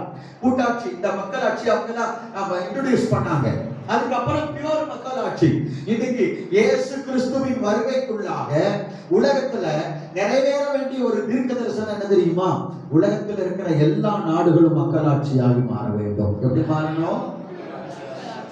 நேபாள மன்னராட்சி இருந்துச்சு, மாறிட்டு மக்களாட்சி. குவைத்துல மன்னர் இருக்கிறார், அப்துல்லா அப்துல்லா அப்படின்ற ஒரு மன்னர் இருக்கார், பேருக்கு மன்னர். ஆனா முக்கியமான தீர்மானங்கள் எடுக்கிறது, நாட்டை ரூரல் பண்றதெல்லாம் செனட், பார்லிமெண்ட்ல இருக்கிற அமைச்சர்கள். மக்களாட்சி. அல்லேலூயா. சத்தமா சொல்லுங்களேன். உலகத்துல 99% மக்களாட்சியா மாறி, ஏதோ 1-2 இடத்துல மன்னர் அப்படி இருக்கிறாங்க, அவங்க டம்மியா தான் இருக்கிறாங்க, அதுவும் மாறிடும். அல்லேலூயா. வருகைக்குள்ளாக எல்லாம் மாறும், எல்லாம் மிக்சடு, இரும்பும் களிமண்ணும் கலந்த ஒரு பாதம். இந்த பாதம் வேற யாரும் இல்ல, இது ஒரு வல்லரசு அல்ல, இது ஒரு தனி வல்லரசு அல்ல, தனி ராஜ்யம் அல்ல. இந்த மிக்சடான கலந்த பாதம் என்பது நாம் வாழ்ந்து கொண்டிருக்கிற இந்த டெமோக்ரசி ஆட்சி முறை, நம்முடைய காலம், நாம் வாழ்ந்து கொண்டிருக்கிற காலத்தை காண்பிக்கிறது. கிருபையின் காலம். ஆமென். அல்லேலூயா. இப்ப நல்லா கவனிங்க. இந்த சொப்பனத்தை பார்த்து கொண்டிருக்கும் போது ஒரு கையினால் பெயர்க்கப்படாத கல் ஒன்று பெயர்ந்து வந்தது. இந்த கல் பெயர்ந்து உருண்டு வந்து எங்க மோதிச்சு தெரியுமா? எங்க மோதிச்சு? பாதத்துல மோதிச்சு. என்ன எங்க மோதிச்சு? பாதம் எந்த காலம் சொல்லுங்க? பாதம் யார் வாழ்ந்த காலம்? சத்தமா சொல்லுங்க. இந்த பாதம் யாருடைய காலம்? நாம வாழ்ற இந்த காலம் தான் இந்த பாதம். நாம எங்க இருக்கிறோம்? இந்த சிலையில எங்க இருக்கிறோம்? தங்கத்துல இல்ல, வெளியில இல்ல. இந்த காலம் போச்சு, இந்த காலம் போச்சு. நாம இருக்கிற காலம் எது? பாதத்துல இருக்கிறோம். இப்பதான் நாம இருக்கிறோம். அதுதான் எல்லாம் மண்ணா இருக்கு, ஒண்ணுமே கிடையாது, எல்லாம் மண்ணா தான் கிடக்கு. அல்லேலூயா. அதுவே தலையிலயும் மண்ணு தான் இருக்கு, களிமண் தான் இருக்கு. களிமண்ணும் இரும்பும் களிமண்ணும் கலந்த பாதம் பார்த்தீங்களா? மனுஷன் தலையில வரைக்கும் இன்னைக்கு களிமண் தான் இருக்கு. மூளை இருந்தா ஆராதிக்க கூடாதுன்னு, மூளை இருந்தா ஜெபிக்க கூடாதுன்னு சொல்லுவானா? மூளை இருந்தா தேவனை துதிக்க கூடாதுன்னு சொல்லுவானா? மண்ணில களிமண் தான் இருக்கு. அதனாலதான் என்ன பண்றது இல்ல, அவங்களுக்கு புரியல. நாம ஆராதிச்சா தேசம் ஆசீர்வதிக்கப்படும் புரியல. நாம ஆராதிச்சா தேசத்துல ஆசீர்வாதத்தின் மழையை சேமத்தை கர்த்தர் கொடுப்பாருன்னு புரியல. அல்லேலூயா. இப்ப நாம இருக்கிறது களிமண் காலத்துல, இந்த பாதத்துல இருக்கிறோம். ஆனா இங்க வேதம் சொல்லுது, ஒரு கையினால் பெயர்க்கப்படாத கல் ஒன்று பெயர்ந்து உருண்டு வந்து எங்க மோதிச்சா? சொல்லுங்க சொல்லுங்க, எங்க மோதிச்சா? பாதத்துல மோதியது. எங்க மோதிச்சு? பாதத்துல. அப்ப பாதம் யார் வாழ்ற காலம்? நாம வாழ்ற காலம். அப்ப நாம வாழ்ற இந்த காலத்துல சம்திங், ஏதோ ஒண்ணு நடக்க போகுது. நம்முடைய காலத்துல ஒரு கல் பெயர்ந்து வர போகிறது. நம்முடைய காலத்துல ஒரு சம்பவம் நடக்க போகிறது. Something happening. ஆமென். ஏதோ ஒண்ணு நடக்கும், நடக்குது, நடக்க போகுது. ஆமென். சொல்லுங்க சொல்லுங்க. அல்லேலூயா. ஒரு கல் பெயர்ந்து வரும் அப்படின்னு. அந்த கல் எதற்கு அடையாளம்? 2 காரியத்திற்கு அடையாளம். 2 காரியம். ஒன்று இப்ப சொல்றேன், இன்னொன்னு அப்புறம் சொல்லுவேன். Praise God. ஒன்று நல்லா கவனிங்க, 2 இப்ப சொல்லுவேன், விளக்கம் பின்னால கொடுப்பேன். ஒன்று, அவன் நம்முடைய காலத்துல இந்த உலகத்துல ஒரு பெரிய டிசாஸ்டர், ஒரு பெரிய இயற்கை பேரழிவு ஏற்பட போகிறது. அல்லேலூயா. கல் பெயர்ந்து வந்து பாதத்திலே மோதி அதை நொறுக்கி போட்டது போல நாம் வாழ்கிற இந்த காலத்திலே ஒரு பெரிய அழிவை இந்த உலகம் எதிர்நோக்கி காத்து கொண்டிருக்கிறது. அது ஒண்ணு. அதை பத்தி பின்னால சொல்றேன். ஆனா அதை விட முக்கியமானது ஒண்ணு இருக்கு. இன்னொன்னு, ஒரு கல் பெயர்ந்து வந்தது. ஆமென். பாதத்திலே மோதுவதற்காக. நம்முடைய நாட்கள் தான் பாதம். நம்முடைய காலத்திலே ஒரு சம்பவம் நடக்க போகுது. என்ன தெரியுமா? ஒரு கல் வரப்போகுது. ஆமென். சொல்லுங்க, என்ன வரப்போகுது? சத்தமா சொல்லுங்க, என்ன வரப்போகுது? சத்தமா சொல்லுங்களேன். கல் வரப்போகுதுன்னு மறுபடியும் கல்லு கடை திறக்க போறாங்களா பாஸ்டர்? அல்லேலூயா. ஆமென். அந்த கல் இல்ல, இது இந்த கல்லு. ஆமென். சொல்லுங்க. அல்லேலூயா. ஒரு கல்லு வரப்போகுது. யார் இந்த கல்? இந்த கல் எதற்கு அடையாளம்? ஆமென். ஆகாது என்று தள்ளப்பட்ட கல் தலைக்கு மூளைக்கல் ஆயிற்று. அல்லேலூயா. ஆகாது என்று தள்ளப்பட்ட கல் தலைக்கு மூளைக்கல் ஆயிற்று. ஏசாயா தீர்க்கதரிசியின் மூலமாய் உரைக்கப்பட்டது. இதோ சீயோனிலே அஸ்திபாரமான ஒரு கல்லை வைக்கிறேன். அந்த கல் பரீட்சிக்கப்பட்டதும் விலையேறப்பட்டதும் திட அஸ்திபாரமான கல்லாயிருக்கும். அந்த கல்லை விசுவாசிக்கிறவன் பதறான். யார் இந்த கல்? ஆகாது என்று தள்ளப்பட்ட கல் யாரு? தலைக்கு மூளைக்கல்லாய் மூளைக்கு தலைக்கல்லாய் மாற்றப்பட்டது யாரு? யார் இந்த கல்? இந்த கல் தான் ஆண்டவராகிய இயேசு கிறிஸ்துவை காண்பிக்கிறது. ஒரு கல் பெயர்ந்து வந்தது போல நம்முடைய நாட்களிலே, இந்த பாதத்தின் நாட்களிலே, இந்த டெமோக்ரசி நாட்கள்ல நாம் வாழ்கிற இந்த காலத்துல ஒரு சம்பவம் நடக்க போகுது. என்னன்னா, நம்மை சேர்ப்பதற்காக, சபையை சேர்ப்பதற்காக, ஆமென், தம்முடையவர்களை ஆண்டவர் சேர்த்துக் கொள்வதற்காக இயேசு வரப்போகிறார். கையை தட்டி ஆமென் சொல்லுங்க. சத்தமா சொல்லுங்க. அல்லேலூயா. நம்மை சேர்த்துக் கொள்வதற்காக இயேசு வரப்போகிறார். ஆமென். அல்லேலூயா. ஆண்டவருடைய வருகை மிகவும் சீக்கிரம். இனி காலமல்ல, நம்ம காலத்துல தான் ஆண்டவர் வரப்போகிறார். இயேசு கிறிஸ்துவின் வருகை சம்பந்தப்பட்ட தீர்க்க தரிசனத்துல 90% நிறைவேறி விட்டது. கடைசி காலத்துல நடக்கிற யுத்தம் தான் இந்த வருகைக்கு ஒரு அடையாளம். அந்த யுத்தம் இன்றைக்கு நடந்து கொண்டிருக்கிறது. இந்த வாரத்துல அரசாங்கம், இதுவரைக்கும் நம்ம தான் சொல்லிட்டு இருந்தோம். இன்னைக்கு பல நாடுகள், நாட்டில் இருக்கிற அரசாங்கம், தலைவர்கள், ராணுவ தளபதிகள் சொல்ல ஆரம்பிச்சுட்டாங்க. தேர்ட் வேர்ல்டு வார் ஆரம்பிச்சிருச்சு. அல்லேலூயா. மூன்றாவது உலக மகா யுத்தம் தொடங்கி விட்டது. ஆமென். உக்ரைனுடைய முன்னாள் ராணுவ தளபதி போன வாரத்துல சொல்லி இருந்தார், தேர்ட் வேர்ல்டு வார் ஆரம்பிச்சிருச்சு. உலகம் அணிவகுத்து நிற்கிறதை பாருங்கள். சைனா, வடகொரியா, ரஷ்யா, இதுக்கு பின்னால ஒரு தேசம் அப்படியே அணிவகுத்து இஸ்லாமிய நாடுகள் பின்னால இருந்து இந்த ஹமாஸ், ஹிஸ்புல்லா, ஹவுதி கூட்டங்கள், இந்த தீவிரவாத கூட்டம், இஸ்லாமிய நாடுகள் எல்லாம் இதுக்கு பின்னால அணிவகுத்து நிற்கிறது. அல்லேலூயா.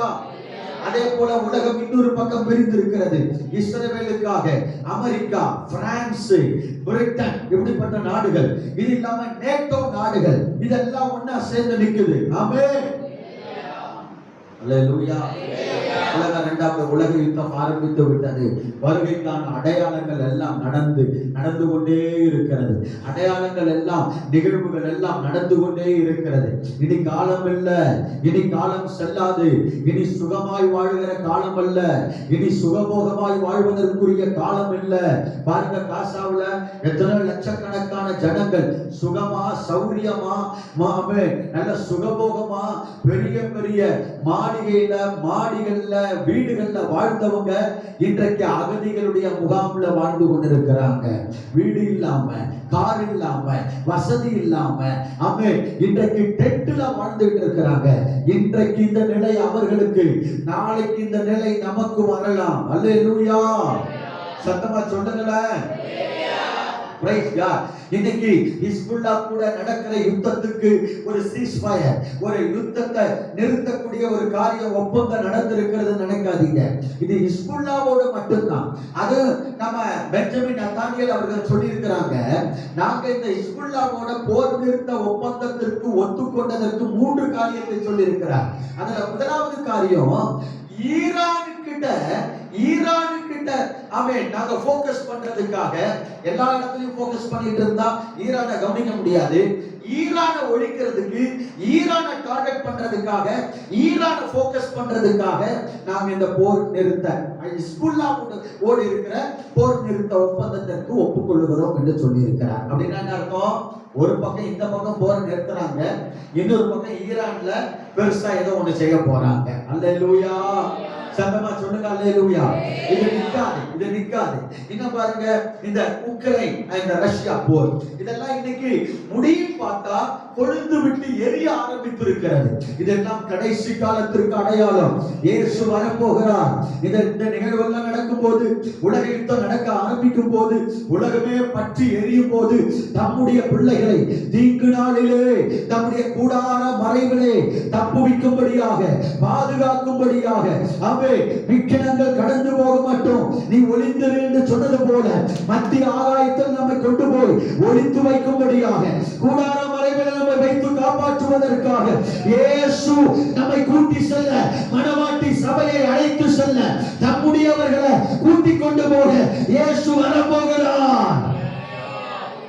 சத்தமா தான் சொல்லுங்களேன். எத்தனை பேர் ஆயத்தமா இருக்கிறீங்க? இன்னைக்கு இயேசு வந்தாருன்னா எங்களை கூட்டிட்டு போக, இன்னைக்கு ராத்திரி இயேசு வந்தாருன்னா நான் ஆயத்தமா இருக்கிறேன்றவங்க சொல்றோம். அல்லேலூயா சொல்லுங்க. கையை உயர்த்தி நல்லா அல்லேலூயா பார்த்துருவோம். எத்தனை பேர் ஆயத்தமா இருக்கீங்கன்னு பார்ப்போம். இன்னைக்கு நான் ஆயத்தமா இருக்கிறேன்னு சொல்றவங்க அல்லேலூயா சொல்லுங்க. 50 நாள் உபவாச ஜெபம், 46 நாள் வந்து ஜெபம் பண்ணி ஆயத்தமாகலைன்னா உங்களெல்லாம் எதை வச்சு அடிக்கிறது? நாளைக்கு ஒரு சவுக்கு கொண்டு வரும். என்ன பண்றது? 46 நாள் தேவ சமூகத்தை வந்து ஆயத்தமாகாட்டினா நீங்கெல்லாம் எதுக்கு வந்தீங்க? என்ன பண்றீங்க? 46 நாள் வந்து பாய பழசாக்குனது தான் மிச்சம். 46 நாள் பாயில உட்காந்து பாய் கலர் மங்கி போயிருக்கு, வெள்ளையாகிற பாய் படுப்பா மாறி இருக்கு, அவ்வளவுதான். தவிர நம்ம வாழ்க்கை மாறி இருக்கான்ற சத்தமா நல்ல கான்பிடென்டா மனசாட்சி, சுத்த மனசாட்சியோட இன்னைக்கு ராத்திரி ஏசப்பா வந்தா நான் அவர் கூட போகிறதுக்கு ரெடியா இருக்கிறேன்னு சொல்றவங்க அல்லேலூயா கையை உயர்த்தி. 1 2 3 4 ஏற்கனவே அந்த 2 பேர் எப்ப ரெடியா இருக்கிற ஆட்கள் தான் அவங்க. வயசான ஆட்கள் தான் ரெடியானவங்க தானே. அவங்க ரெடியா இருக்கு பெருசு இல்ல. அதுலயும் பாருங்க 1 2 வயசானவங்க ரெடி இல்லாம இருக்காங்க, கையே தூக்கல. சரி, பின்னாடி 4 முன்னாடி அல்லேலூயா யார் ரெடியா இருக்கிறா? ரெடியா இருக்கிறா? செல்போன் தான் பாப்பியா, யூடியூப் தான் பாப்பியா, கேம் விளையாடுறியா? ஆமென். சரி, ஒரு பிள்ளை ரெடியா இருக்கு, எனக்கு ரொம்ப சந்தோஷம். ஒரு வாலிப பிள்ளை. அடுத்த அந்த சகோதரி ரெடியா இருக்கீங்களா? உங்க மாமியார் கூட சண்டைலாம் ஒண்ணு இல்லைல்ல, உடக்கலாம் ஒண்ணு இல்லைல்ல, மாமியார் சோறு போடுறீங்களா, காப்பிலாம் குடிக்கிறீங்களா? அல்லேலூயா. மாமியார் என்ன சொன்னாலும் மாமியார் நல்லா பேசி ஐக்கியமா இருக்கீங்களா? அது ஒண்ணு போதும் தகுதி.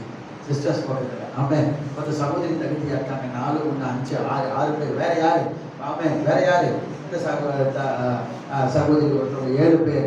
7 பிரதர் சைடுல யார் இருக்கிறா? இன்னைக்கு இயேசு வந்தா ஆயத்தமா இருக்கிறேன், பாப்பேன், நான் போயிட்டு வந்தவங்க அல்லேலூயா யாராவது? ஒரே ஒரு பிரதர். தந்தானை துதிப்போமே,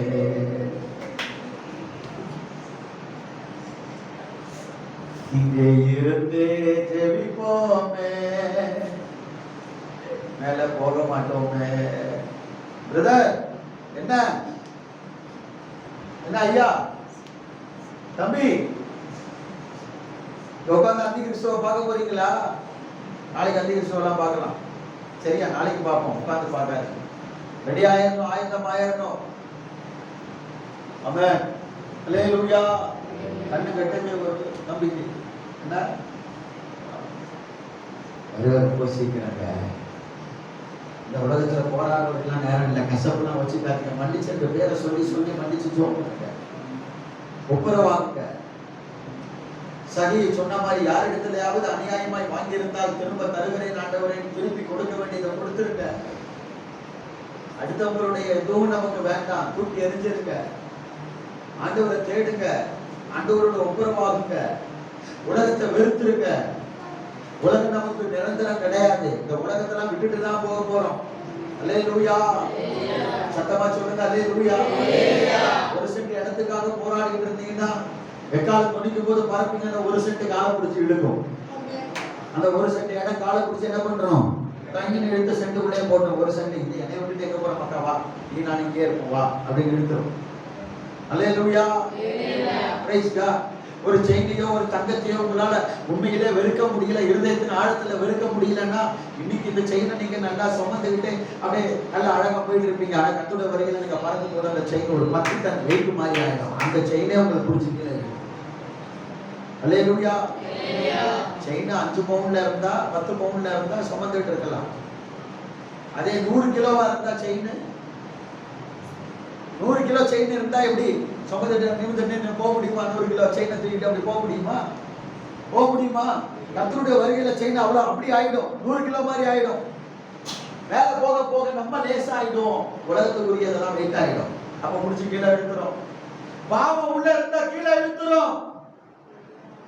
ரகசிய பாவம், அந்தரங்க பாவம், மனைவிக்கு தெரியாம செய்யற பாவம், அப்பா அம்மாவுக்கு தெரியாம செய்யற பாவம், ஊழியக்காரங்களுக்கு தெரியாம செய்யற பாவம், மனுஷனுடைய கண்ணை மறைச்சு சிலர் அல்லேலூயா செய்கிற பாவங்கள் எல்லாம் கீழே இழுத்துரும். Price God. சத்தமா சொல்லுங்க அல்லேலூயா. அது யாரா இருந்தாலும் பரவாயில்லை. பேசுற ஊழியக்காரனை என்னையும் சேர்த்து தான் சொல்றேன். நான் ஏதோ பேசுறதுனால ஆமென் எருசலேமுக்கு கொண்டு போவாங்க பாருங்க, நீங்க 10 பேரை சேர்த்தீங்கன்னா உங்களை ஃப்ரீயா கூட்டிட்டு போறேன்ற மாதிரி நான் ஊழியம் செய்யறது பார்த்தா 100 ஆத்துமாக்களை ஆதாயம் பண்ணா என்ன ஃப்ரீயா ஒரு பரலோகம் கொண்டு போயிடுவாருன்ற மாதிரிலாம் நினைக்க வேண்டாம். பேசுற எனக்கும் இதே சத்தியம் தான், கேட்கிற உங்களுக்கு இதே சத்தியம் தான். அல்லேலூயா. வசனம் நியாயந்திருக்கும், என்னையும் உங்களையும் எது நியாயந்திருக்கும்? நான் பேசுற வசனம் நீங்க கேட்கிற வசனம் உங்களை நியாயந்திருக்கும். ஆமென். என்ன இந்த வசனம் தான் நியாயந்திருக்கும். நீ தானே பேசுன, நீ எதுக்கு கீழ்ப்படியல அப்படின்னு என்ன நியாயந்திருக்கும். ஆமென். அதனால இயேசு சீக்கிரம் வரப்போகிறார். பாருங்க, இந்த கல் இந்த பாதத்திலே மோத போகிறது. எதுல மோத போகிறது? பாதத்திலே மோத போகிறது. அப்படி பாதத்திலே மோதும் போது இதுதான் கர்த்தருடைய வருகை. இப்படி மோதும் போது இப்ப இருக்கிறது எது? இப்ப இருக்கிறது எது? இப்ப இருக்கிறது பாதம். அதை மட்டும் சொல்லுங்க. இரும்பும் களிமண்ணும் கலந்த பாதம். இப்போ இரும்பு வெண்கலம் இல்ல. வெண்கலம் இருக்கா? இப்போ வல்லரசா இருக்கா? இல்ல. இப்போ வெள்ளி இருக்கா? இப்ப தங்கம் இருக்கா? இது சின்ன குட்டி நாடு ஈராக். ஆமே, அதுவே ஒரு பலவீனப்பட்ட நாடு மாதிரி தான் இருக்கு இல்லையா? அப்ப இதெல்லாம் வல்லரசா இல்ல, பலம் உள்ளதா இல்ல. இப்ப இருக்கிறது பாதம். ஆனா அந்த கல்லு பாதத்துல மோதும் போது என்ன நடக்குது? படிங்க. அவைகளை நொறுக்கி போட்டது. அப்பொழுது அந்த இரும்பும், அப்பொழுது கவனிங்க, அப்பொழுது அந்த இரும்பும் களிமண்ணும், பாதத்துல இரும்பும் களிமண்ணும் இருக்கு. இது ரெண்டும் உடையும் நொறுங்கும்னா ஓகே. ஆனா அப்புறம் பாருங்க, இந்த கல்லு மோதும் போது இரும்பும் களிமண்ணும் வெண்கலமும் வெள்ளியும் பொன்னும் ஏகமாய் நொறுங்குண்டு கோடை காலத்தில் போரடிக்கிற களத்திலிருந்து பறந்து போகிற பதரை போல் ஆயிற்று. எல்லாமே உடையுமா? அல்லேலூயா. அப்ப இதெல்லாம் இப்ப வல்லமை இழந்து மறைந்து அழிந்து போன ராஜ்யங்கள் இதெல்லாம் அழிஞ்சு போச்சு. இது மட்டும்தான், பாதம் மட்டும்தான் இருக்கு. ஆனா இந்த கல் மோதும் போது எல்லாமே உடையுதுன்னா என்ன அர்த்தம்? இந்த கல் திரும்பி வருவதற்குள்ளாக, இயேசுவின் வருகைக்குள்ளாக இன்னொரு தீர்க்க தரிசனம் நிறைவேறணும். என்ன தீர்க்க தரிசனம்? வல்லமையை இழந்த இந்த ராஜ்யங்கள் எல்லாம் மறுபடியும் வல்லமை பெற்று மறுபடியும் எழும்ப போகிறது. இது எழும்புவதற்கு தான் இந்த யுத்தம். இந்த ஈரான் வெற்றி போராடுது பாருங்க. Price God. இப்போ ஈரான் சொல்றான், இஸ்ரவேல் எங்கள் வானியல் வழியை பயன்படுத்த கூடாது, எங்கள் எல்லை வழியாக பிளைட்டர் ஓட்டிட்டு போக கூடாது, ஓட்டுனீங்கன்னா நாங்க அடிப்போம் அப்படின்றான். ஈரான் இதெல்லாம் எழுப்புறதுக்கு துடிக்குது பாருங்க. ஆமென். சொல்லுங்களேன். இந்த ராஜ்யம் எல்லாம் திரும்ப எழும்புவதற்கு போராடி கொண்டிருக்கிறது. இது எப்படி திரும்ப எழும்ப போகிறது? இது திரும்ப எப்படி எழும்பும் போது என்ன நடக்கும்? கடைசி காலத்துல என்ன சம்பவிக்கும் என்பதை நாளைக்கு நாம சிந்திக்கலாம். நாளைக்கு ஈவினிங் அல்லேலூயா எல்லாரும் வந்திருங்க. ஆமென். கண்களை மூடுவோமா, தேவ சமூகத்துல தாழ்த்தி அப்படியே முழங்கால் படியிடுவோமா. ஆண்டவரை நோக்கி பாருங்க. இயேசு சீக்கிரமாய் வருகிறார். அல்லேலூயா. ஆண்டவருடைய வருகை அதி சீக்கிரமாக இருக்க போகிறது. இயேசு எப்போது வருவார்? எப்படி உபத்திரவப்படுத்தப்பட்டது? இந்த அப்போஸ்தலனாகிய யோவானோ கொதிக்கிற எண்ணெய் சட்டியில போடப்பட்டார். சாதன உடனே அவரை தூக்கி எடுத்து அவரை நாடு கடத்தினார்கள். அந்தமான் மாதிரி பத்மு தீவு என்கிற இடத்திற்கு நாடு கடத்தினார்கள். அல்லேலூயா. கிறிஸ்தவர்களை உபத்திரவப்படுத்தினார்கள். சபை பாழாக்கப்பட்டது. இந்த ரோம அரசாங்கத்துல இருந்தவன் தான் சவுல். அவர் என்ன பண்றாரு? சபைகளை பாழாக்குவதற்காக புறப்பட்டார். அப்படி போகிற வழியில ஒரு வெளிச்சம் சந்தித்தது. சவுல் பவுலாய் மாற்றப்பட்டார். அல்லேலூயா. இதுதான் ரோம அரசாங்கம். ஆமென். கால் ரெண்டா பிரியுது பாருங்க. 2 கால். ஆமென். ரோம் கிழக்கு ரோம் மேற்கு ரோமாக 2ஆய் பிரிக்கப்பட்டது. அதுக்கப்புறம் இது 10 குட்டிகளாய் உடைக்கப்பட்டு சிதைத்து போனது. அல்லேலூயா. அதுக்கு அப்புறம் பாத்தீங்கன்னா இன்னைக்கு ரோம் என்கிற ஒரு சின்ன நாடுதான் உண்டே தவிர ரோம் ஒரு பெரிய பிரமாண்டமான வல்லரசு அல்ல. இதெல்லாம் வல்லரசா இருந்துச்சு, இப்போ வல்லரசா அல்லேலூயா. ரோம். அதுக்கு அடுத்து பாத்தீங்கன்னா கீழே என்னது? பாதம். சத்தமா சொல்லுங்க, பாதம். இந்த பாதம் எப்படிப்பட்டது அப்படின்னா அதை மட்டும் படிக்க சிஸ்டர். இந்த பாதம் பாதி இரும்பும் பாதி களிமண்ணுமாய் இருந்தது. பாதம். அல்லேலூயா. பாதம் எப்படி இருந்துச்சா? பாதி இரும்பு பாதி களிமண். Praise God. இதுதான் பாதம். இந்த பாதத்துல பாருங்க, இதுவரைக்கும் எல்லாமே ஒரே உலோகம். தங்கம்னா ஃபுல்லா தங்கம், வெள்ளினா ஃபுல்லா சொல்லுங்க வெள்ளி. அடுத்து வெண்கலம்னா ஃபுல்லா, இரும்புனா காடு ஃபுல்லா. பாதம் வரும்போது அங்க என்ன பண்ணுது? மிக்ஸா, பாதி இரும்பு பாதி களிமண் மிக்ஸ் கூட்டாட்சி. இதுதான் மக்களாட்சி, டெமோக்ரசி. பைபிள் காலேஜ்ல கூட சில காலேஜ்ல இதெல்லாம் தமிழப்பா சொல்லி கொடுப்பாங்க. வித்தியாசமா பிரிஞ்சு போன ராஜ்யம் அந்த ராஜ்யம், அதுல ஒரு பெரிய தெளிவு இருக்காது. ஆனா கரெக்டா பாத்தீங்கன்னா இது மிக்சடு. என்ன மிக்சடு? மேல பாத்தீங்கன்னா ஏகாதிபத்திய ஆட்சி. ஒரே ராஜா, நானே மந்திரி, எல்லாம் ஏகாதிபத்தியம்.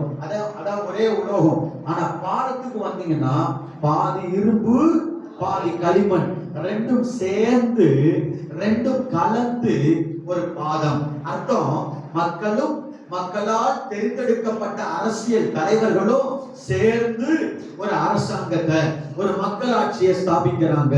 அதான் பாதம். அல்லேலூயா. அதான் டெமோக்ரசி. இன்னைக்கு இருக்கிற நாம் வாழ்ந்து கொண்டிருக்கிற காலம் மக்களாட்சி, கூட்டாட்சி தத்துவம், டெமோக்ரசி. அல்லேலூயா. டெமோக்ரசி ஒண்ணு வரும்னா அன்னைக்கு யாருக்குமே தெரியாது. இந்த ரோமர்கள் தங்கள் காலத்தின் கடைசி காலத்தில் தான் செனட் ஆரம்பிக்கிறாங்க. பார்லிமெண்ட்டை உண்டாக்குறதே ரோமர்கள் தான். Praise God. கூட்டாட்சி, இந்த மக்களாட்சி அவங்க தான் இன்ட்ரோடியூஸ் பண்ணாங்க. அதுக்கப்புறம் பியூர் மக்களாட்சி. இன்னைக்கு இயேசு கிறிஸ்துவின் வருகைக்குள்ளாக உலகத்துல நிறைவேற வேண்டிய ஒரு தீர்க்க தரிசனம் என்ன தெரியுமா? உலகத்தில் இருக்கிற எல்லா நாடுகளும் மக்களாட்சியாகி மாற வேண்டும். எப்படி மாறணும்? நேபாள மன்னராட்சி இருந்துச்சு, மாறிட்டு மக்களாட்சி. குவைத்துல மன்னர் இருக்கிறார், அப்துல்லா அப்படின்ற ஒரு மன்னர் இருக்கார். பேருக்கு மன்னர், ஆனா முக்கியமான தீர்மானங்கள் எடுக்கிறது, நாட்டை ரூரல் பண்றதெல்லாம் செனட், பார்லிமெண்ட்ல இருக்கிற அமைச்சர்கள். மக்களாட்சி. அல்லேலூயா. சத்தமா சொல்லுங்களேன். உலகத்துல 99% மக்களாட்சியா மாறி, ஏதோ 1-2 இடத்துல மன்னர் அப்படி இருக்கிறாங்க, அவங்களும் டம்மியா தான் இருக்கிறாங்க, அதுவும் மாறிடும். அல்லேலூயா. வருகைக்குள்ளாக எல்லாம் மாறும். எல்லாம் மிக்சடு, இரும்பும் களிமண்ணும் கலந்த ஒரு பாதம். இந்த பாதம் வேற யாரும் இல்ல. இது ஒரு வல்லரசு அல்ல, இது ஒரு தனி வல்லரசு அல்ல, தனி ராஜ்யம் அல்ல. இந்த மிக்சடான கலந்த பாதம் என்பது நாம் வாழ்ந்து கொண்டிருக்கிற இந்த டெமோக்ரசி ஆட்சி முறை, நம்முடைய காலம், நாம் வாழ்ந்து கொண்டிருக்கிற காலத்தை காண்பிக்கிறது. கிருபையின் காலம். ஆமென். அல்லேலூயா. இப்ப நல்லா கவனிங்க. இந்த சொப்பனத்தை பார்த்து கொண்டிருக்கும் போது ஒரு கையினால் பெயர்க்கப்படாத கல் ஒன்று பெயர்ந்து வந்தது. இந்த கல் பெயர்ந்து உருண்டு வந்து எங்க மோதிச்சு தெரியுமா? எங்க மோதிச்சு? பாதத்துல மோதிச்சு. என்ன எங்க மோதிச்சு? பாதம் எந்த காலம் சொல்லுங்க? பாதம் யார் வாழ்ற காலம்? சத்தமா சொல்லி. இந்த பாதம் யாருடைய காலம்? நாம வாழ்ற இந்த காலம் தான் இந்த பாதம். நாம எங்க இருக்கிறோம்? இந்த சிலையில எங்க இருக்கிறோம்? தங்கத்துல இல்ல, வெள்ளியில இல்ல. இந்த காலம் போச்சு, இந்த காலம் போச்சு. நாம இருக்கிற காலம் எது? பாதத்துல இருக்கிறோம். இப்பதான் நாம இருக்கிறோம். அதுதான் எல்லாம் மண்ணா இருக்கு, ஒண்ணுமே கிடையாது. எல்லாம் மண்ணா தான் கிடக்கு. அல்லேலூயா. அதுவே தலையிலயும் மண்ணு தான் இருக்கு, களிமண் தான் இருக்கு. களிமண்ணும் இருப்பும் களிமண்ணும் கலந்த பாடம் பார்த்தீங்களா? மனுஷன் தலையில வரைக்கும் இன்னைக்கு களிமண் தான் இருக்கு. மூளை இருந்தா ஆராதிக்க கூடாதுன்னு, மூளை இருந்தா ஜெபிக்க கூடாதுன்னு சொல்லுவானா? மூளை இருந்தா தேவனை துதிக்க கூடாதுன்னு சொல்லுவானா? மண்ணில களிமண் தான் இருக்கு. அதனாலதான் என்ன பண்றது இல்ல, அவங்களுக்கு புரியல. நாம ஆராதிச்சா தேசம் ஆசீர்வதிக்கப்படும் புரியல. நாம ஆராதிச்சா தேசத்துல ஆசீர்வாதத்தின் மழையை சேமத்தை கர்த்தர் கொடுப்பாருன்னு புரியல. அல்லேலூயா. இப்ப நம்ம இருக்கிறது களிமண் காலத்துல, இந்த பாதத்துல இருக்கிறோம். ஆனா இங்க வேதம் சொல்லுது, ஒரு கையினால் பெயர்க்கப்படாத கல் ஒன்று பெயர்ந்து உருண்டு வந்து எங்க மோதுச்சா? சொல்லுங்க சொல்லுங்க, எங்க மோதுச்சா? பாதத்துல மோதியது. எங்க மோதுச்சு? பாதத்துல. அப்ப பாதம் யார் வாழ்ற காலம்? நாம வாழ்ற காலம். அப்ப நாம வாழ்ற இந்த காலத்துல சம்திங் ஏதோ ஒன்று நடக்க போகுது. நம்முடைய காலத்துல ஒரு கல் பெயர்ந்து வர போகிறது. நம்முடைய காலத்துல ஒரு சம்பவம் நடக்க போகிறது. Something happening. ஆமென். ஏதோ ஒன்று நடக்கும், நடக்குது, நடக்க போகுது. ஆமென் சொல்லுங்க, சொல்லுங்க. ஒரு கல் பெயர்ந்து வரும் அப்படின்னு. அந்த கல் எதற்கு அடையாளம்? ரெண்டு காரியத்திற்கு அடையாளம். ரெண்டு காரியம். ஒன்று இப்ப சொல்றேன், இன்னொன்னு அப்புறம் சொல்லுவேன். Praise God. ஒன்று நல்லா கவனிங்க, ரெண்டு இப்ப சொல்லுவேன், விளக்கம் பின்னால கொடுப்பேன். ஒன்று, அவை நம்முடைய காலத்துல இந்த உலகத்துல ஒரு பெரிய டிசாஸ்டர், ஒரு பெரிய இயற்கை பேரழிவு ஏற்பட போகிறது. அல்லேலூயா. கல் பெயர்ந்து வந்து பாதத்திலே மோதி அதை நொறுக்கி போட்டது போல நாம் வாழ்கிற இந்த காலத்திலே ஒரு பெரிய அழிவை இந்த உலகம் எதிர்நோக்கி காத்து கொண்டிருக்கிறது. அது ஒண்ணு. அதை பத்தி பின்னால சொல்றேன். ஆனா அதை விட முக்கியமானது ஒண்ணு இருக்கு. இன்னொன்னு, ஒரு கல் பெயர்ந்து வந்தது. ஆமென். பாதத்திலே மோதுவதற்காக. நம்முடைய நாட்கள் தான் பாதம். நம்முடைய காலத்திலே ஒரு சம்பவம் நடக்க போகுது. என்ன தெரியுமா? ஒரு கல் வரப்போகுது. ஆமென் சொல்லுங்க. என்ன வரப்போகுது? சத்தமா சொல்லுங்க, என்ன வரப்போகுது? சத்தமா சொல்லுங்களேன். கல் வரப்போகுதுன்னு மறுபடியும் கல்லு கடை திறக்க போறாங்களா பாஸ்டர்? அல்லேலூயா. ஆமென். அந்த கல் இல்ல, இது இந்த கல்லு. ஆமென் சொல்லுங்க. அல்லேலூயா. ஒரு கல்லு வரப்போகுது. யார் இந்த கல்? இந்த கல் எதற்கு அடையாளம்? ஆமென். ஆகாது என்று தள்ளப்பட்ட கல் தலைக்கு மூளைக்கல் ஆயிற்று. அல்லேலூயா. ஆகாது என்று தள்ளப்பட்ட கல் தலைக்கு மூளைக்கல் ஆயிற்று. ஏசாயா தீர்க்கதரிசியின் மூலமாய் உரைக்கப்பட்டது.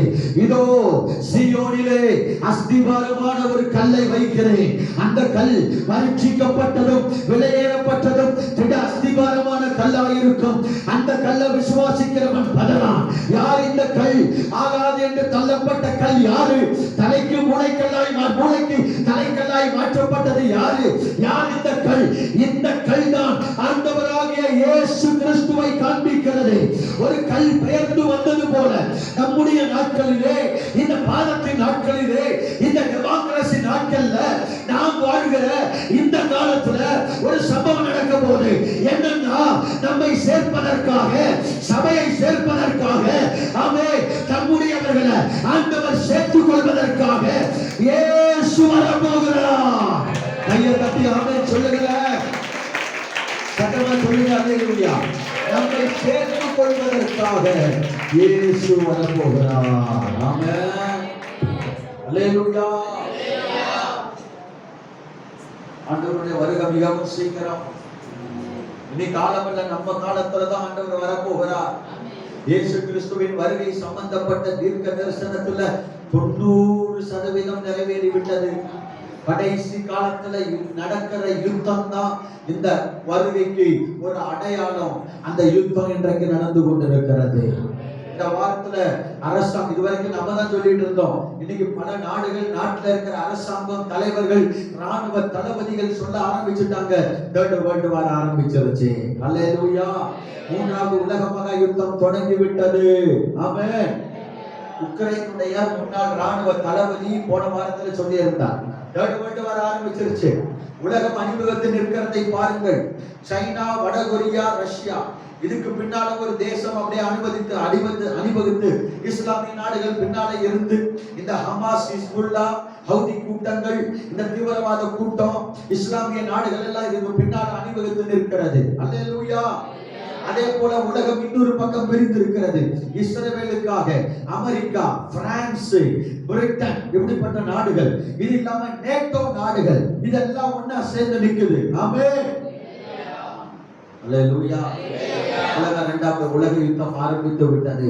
வருகைக்கான அடையாளங்கள் எல்லாம் நடந்து கொண்டே இருக்கிறது. அடையாளங்கள் எல்லாம், நிகழ்வுகள் எல்லாம் நடந்து கொண்டே இருக்கிறது. இனி காலம் இல்ல, இனி காலம் செல்லாது. இனி சுகமாய் வாழ்கிற காலம் அல்ல, இனி சுகபோகமாய் வாழ்வதற்குரிய காலம் இல்ல. பாருங்க, காசாவுல எத்தனை லட்சக்கணக்கான ஜனங்கள் சுகமா, சௌரியமா, நல்ல சுகபோகமா, பெரிய பெரிய மாடிகள்ல வீடுகள்ல வாழ்ந்தவங்க இன்றைக்கு அகதிகளுடைய முகாம்ல வாழ்ந்து கொண்டிருக்கிறாங்க. வீடு இல்லாம, கார் இல்லாம, வசதி இல்லாம, இன்றைக்கு டென்ட்ல வாழ்ந்துட்டு இருக்கிறாங்க. இன்றைக்கு இந்த நிலை அவர்களுக்கு, நாளைக்கு இந்த நிலை நமக்கு வரலாம். அல்லேலூயா, சத்தமா சொல்லுங்களேன். Praise God. இன்னைக்கு ஹிஸ்புல்லா கூட நடக்கிற யுத்தத்துக்கு ஒரு சீஸ்ஃபயர், ஒரு யுத்தத்தை நிறுத்தக்கூடிய ஒரு காரியம், ஒப்பந்தம் நடந்திருக்கிறது நினைக்காதீங்க. இது ஹிஸ்புல்லாவோட மட்டும்தான். அது நம்ம பெஞ்சமின் நத்தானியேல் அவர்கள் சொல்லி இருக்கிறாங்க, நாங்க இந்த ஹிஸ்புல்லாவோட போர் நிறுத்த ஒப்பந்தத்திற்கு ஒத்துக்கொண்டதற்கு 3 காரியத்தை சொல்லி இருக்கிறார். அதுல முதலாவது காரியம், ஈரானுக்கிட்ட நாங்க போக்கஸ் பண்றதுக்காக, எல்லா இடத்துலயும் போக்கஸ் பண்ணிட்டு இருந்தா ஈரானை கவனிக்க முடியாது. ஈரானை ஒழிக்கிறதுக்கு, ஈரானை டார்கெட் பண்றதுக்காக, ஈரானை போக்கஸ் பண்றதுக்காக நாங்க இந்த போர் நிறுத்த ஹிஸ்புல்லாவோடு இருக்கிற போர் நிறுத்த ஒப்பந்தத்திற்கு ஒப்புக்கொள்ளுகிறோம் என்று சொல்லி இருக்கிறார். அப்படின்னா என்ன அர்த்தம்? ஒரு பக்கம் இந்த பக்கம் போர் நிறுத்துறாங்க, இன்னொரு பக்கம் ஈரான்ல பெருசா ஏதோ ஒண்ணு செய்ய போறாங்க. அல்லேலூயா, சத்தமா சொல்லுங்க அல்லேலூயா. இது நிக்காது. இன்னும் பாருங்க, இந்த உக்ரைன், இந்த ரஷ்யா போர், இதெல்லாம் இன்னைக்கு முடியும் பார்த்தா கொழுந்து விட்டு எரிய ஆரம்பித்து இருக்கிறது. இதெல்லாம் கடைசி காலத்திற்கு அடையாளம். இயேசு வரப்போகிறார். இந்த நிகழ்வெல்லாம் நடக்கும் போது, உலக யுத்தம் நடக்க ஆரம்பிக்கும் போது, உலகமே பற்றி எரியும் போது, நம்முடைய பிள்ளைகளை தீங்கு நாளிலே நம்முடைய கூடார மறைவிலே தப்புவிக்கும்படியாக, பாதுகாக்கும்படியாக, விக்கினங்கள் கடந்து போக மாட்டோம், நீ ஒளிந்திரு என்று சொன்னது போல மத்திய ஆகாயத்தில் நம்மை கொண்டு போய் ஒளித்து வைக்கும்படியாக, கூடார மறைவில் நம்மை வைத்து காப்பாற்றுவதற்காக இயேசு நம்மை கூட்டி செல்ல, மணவாட்டி சபையை அழைத்து செல்ல, தம்முடையவர்களை கூட்டி கொண்டு போக இயேசு வரப்போகிறார். சத்தமா தான் சொல்லுங்களேன். எத்தனை பேர் ஆயத்தமா இருக்கிறீங்க? இன்னைக்கு இயேசு வந்தாருன்னா எங்களை கூட்டிட்டு போக, இன்னைக்கு ராத்திரி இயேசு வந்தாருன்னா நான் ஆயத்தமா இருக்கிறேன்றவங்க சொல்றோம். அல்லேலூயா சொல்லுங்க. கையை உயர்த்தி நல்லா அல்லேலூயா பார்த்துருவோம். எத்தனை பேர் ஆயத்தமா இருக்கீங்கன்னு பார்ப்போம். இன்னைக்கு நான் ஆயத்தமா இருக்கிறேன்னு சொல்றவங்க அல்லேலூயா சொல்லுங்க. 50 நாள் உபவாச ஜெபம், 46 நாள் வந்து ஜெபம் பண்ணி ஆயத்தமாகலைன்னா உங்களெல்லாம் எதை வச்சு அடிக்கிறது? நாளைக்கு ஒரு சவுக்கு கொண்டு வரும். என்ன பண்றது? 46 நாள் தேவ சமூகத்தை வந்து ஆயத்தமாகாட்டினா நீங்க எல்லாம் எதுக்கு வந்தீங்க? என்ன பண்றீங்க? 46 நாள் வந்து வாய படசாக்குனதுதான் மிச்சம். 46 நாள் வாயில உட்கார்ந்து பாய் கலர் மங்கி போயிருக்கு, வெள்ளையாகிற பாய் படுப்பா மாறி இருக்கு, அவ்வளவுதான். தவிர நம்ம வாழ்க்கை மாறி இருக்காங்க. சத்தமா நல்ல கான்பிடென்டா, மனசாட்சி, சுத்த மனசாட்சியோட இன்னைக்கு ராத்திரி ஏசப்பா வந்தா நான் அவர் கூட போகிறதுக்கு ரெடியா இருக்கிறேன்னு சொல்றவங்க அல்லேலூயா கையை உயர்த்தி. 1 2 3 4 எப்படி அந்த 2 பேர் எப்படி ரெடியா இருக்கிற ஆட்கள் தான் அவங்க. வயசான ஆட்கள் தான் ரெடியானவங்க தானே. அவங்க ரெடியா இருக்கு பெருசு இல்ல. அதுலயும் பாருங்க, 1 2 வயசானவங்க ரெடி இல்லாம இருக்காங்க, கையே தூக்கல. சரி, முன்னாடி 4 முன்னாடி அல்லேலூயா யார் ரெடியா இருக்கிறா? ரெடியா இருக்கிறாங்களே. செல்போன்லாம் பாப்பியா, குட்டிலாம் பாப்பியா, கேம் விளையாடுவியா? சரி, ஒரு பிள்ளை ரெடியா இருக்கு, எனக்கு ரொம்ப சந்தோஷம். ஒரு வாலிப பிள்ளை. அடுத்த அந்த சகோதரி ரெடியா இருக்கீங்களா? உங்க மாமியார் கூட சண்டைலாம் ஒண்ணு இல்லைல்ல, உடக்கலாம் ஒண்ணு இல்லைல்ல, மாமியார் சோறு போடுறீங்களா, காப்பிலாம் குடிக்கிறீங்களா? அல்லேலூயா. மாமியார் சொன்னாலும் மாமியார் நல்லா பேசி ஐக்கியமா இருக்கீங்களா? அது ஒண்ணு போதும் தகுதி. சிஸ்டர்ஸ் பக்கத்துல ஆமென். 10 சகோதரி தகுதியா இருக்காங்க. 4 1 5 6 பேர். வேற யாரு? ஆமென். வேற யாரு? இந்த சகோதரி ஒருத்தவங்க 7 பேர். 7 பிரதர் சைட்ல யார் இருக்கிறா? இன்னைக்கு இயேசு வந்தா ஆயத்தமா இருக்கிறேன், பாப்பேன், நான் போயிட்டு வந்தவங்க அல்லேலூயா யாராவது? ஒரே ஒரு பிரதர். தந்தானை துதிப்போமே,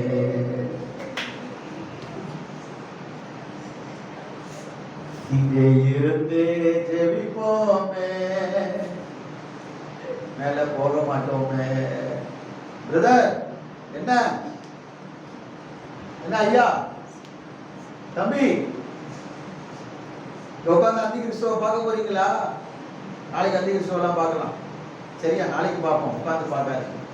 ரெடி ஆயிரணும், ஆயத்தம் ஆயிரணும். ஆமென். அல்லேலூயா. கண்ணு கட்டுங்க ஒரு நம்பிக்கை. என்ன ரொம்ப சீக்கிரங்க இந்த உலகத்துல போராடுறதுலாம் நேரம் இல்லை. கசப்புலாம் வச்சுக்காதீங்க. மன்னிச்ச பேரை சொல்லி சொல்லி மன்னிச்சு ஜோங்க. ஒப்புரவாங்க. சரி சொன்ன மாதிரி யார் இடத்துலயாவது அநியாயமாய் வாங்கியிருந்தால் திரும்ப தருகிறேன் ஆண்டவரே, திருப்பி கொடுக்க வேண்டியதை கொடுத்துருங்க. அடுத்தவங்களுடைய எதுவும் நமக்கு வேண்டாம், தூக்கி எரிஞ்சிருங்க. ஆண்டவரை தேடுங்க, ஆண்டவரோட ஒப்புரவாகுங்க. உலகத்தை வெறுத்துருங்க. உலகம் நமக்கு நிரந்தரம் கிடையாது. இந்த உலகத்தெல்லாம் விட்டுட்டு தான் போக போறோம். அல்லேலூயா. சத்தமா சொல்லுங்க அல்லேலூயா. ஒரு சென்ட் இடத்துக்காக போராடிட்டு இருந்தீங்கன்னா வெக்காலம் துணிக்கும் போது பார்ப்பீங்கன்னா ஒரு சென்ட் காலை பிடிச்சி இழுக்கும். அந்த ஒரு சென்ட் இடம் காலை பிடிச்சி என்ன பண்றோம்? தங்கி இழுத்து சென்ட்டுக்குள்ளே போட்டோம். ஒரு சென்ட் இது என்னை விட்டுட்டு எங்க போற மக்கா வா, நீ நான் இங்கே இருப்போம் வா அப்படின்னு இழுத்துரும். அல்லேலூயா. Praise God. ஒரு செயினையோ ஒரு தங்கத்தையோ உங்களால உண்மையிலே வெறுக்க முடியல, இருதயத்தின் ஆழத்துல வெறுக்க முடியலன்னா இன்னைக்கு இந்த செயினை நீங்க நல்லா சுமந்துக்கிட்டு அப்படியே நல்லா அழகா போயிட்டு இருப்பீங்க. ஆனா கத்தோட வரையில நீங்க பறந்து போது அந்த செயின் ஒரு 10 டன் வெயிட் மாதிரி ஆயிடும். அந்த செயினே உங்களை பிடிச்சிக்கல. அல்லேலூயா. செயின் 5 பவுன்ல இருந்தா 10 பவுன்ல இருந்தா சுமந்துட்டு இருக்கலாம். அதே 100 கிலோவா இருந்தா செயின், 100 கிலோ செயின் இருந்தா எப்படி சுமந்துட்டு நிமிந்து போக முடியுமா? 100 கிலோ செயினை தூக்கிட்டு அப்படி போக முடியுமா? போக முடியுமா? கர்த்தருடைய வருகையில செயின் அவ்வளவு அப்படி ஆயிடும். 100 கிலோ மாதிரி ஆயிடும். மேல போக போக நம்ம லேசா ஆயிடும். உலகத்துக்குரியதெல்லாம் வெயிட் ஆயிடும். அப்ப முடிச்சு கீழே இழுத்துரும். பாவம் உள்ள இருந்தா கீழே இழுத்துரும். ரகசிய பாவம், அந்தரங்க பாவம், மனைவிக்கு தெரியாம செய்யற பாவம், அப்பா அம்மாவுக்கு தெரியாம செய்யற பாவம், ஊழியக்காரங்களுக்கு தெரியாம செய்யற பாவம், மனுஷனுடைய கண்ணை மறைச்சு சிலர் அல்லேலூயா செய்கிற பாவங்கள் எல்லாம் கீழே இழுத்துரும். Price God. சத்தமா சொல்லுங்க அல்லேலூயா. அது யாரா இருந்தாலும் பரவாயில்லை. பேசுற ஊழியக்காரனை என்னையும் சேர்த்து தான் சொல்றேன். நான் ஏதோ பேசுறதுனால ஆமென் எருசலேமுக்கு கொண்டு போவாங்க பாருங்க. நீங்க 10 பேரை சேர்த்தீங்கன்னா உங்களை ஃப்ரீயா கூட்டிட்டு போறன்ற மாதிரி நான் ஊழியம் செய்யறது பார்த்தா 100 ஆத்துமாக்களை ஆதாயம் பண்ணா என்ன ஃப்ரீயா ஒரு பரலோகம் கொண்டு போயிடுவாருன்ற மாதிரிலாம் நினைக்க வேண்டாம். பேசுற எனக்கும் இதே சத்தியம் தான், கேட்கிற உங்களுக்கு இதே சத்தியம் தான். அல்லேலூயா. வசனம் நியாயந்திருக்கும். என்னையும் உங்களையும் எது நியாயந்திருக்கும்?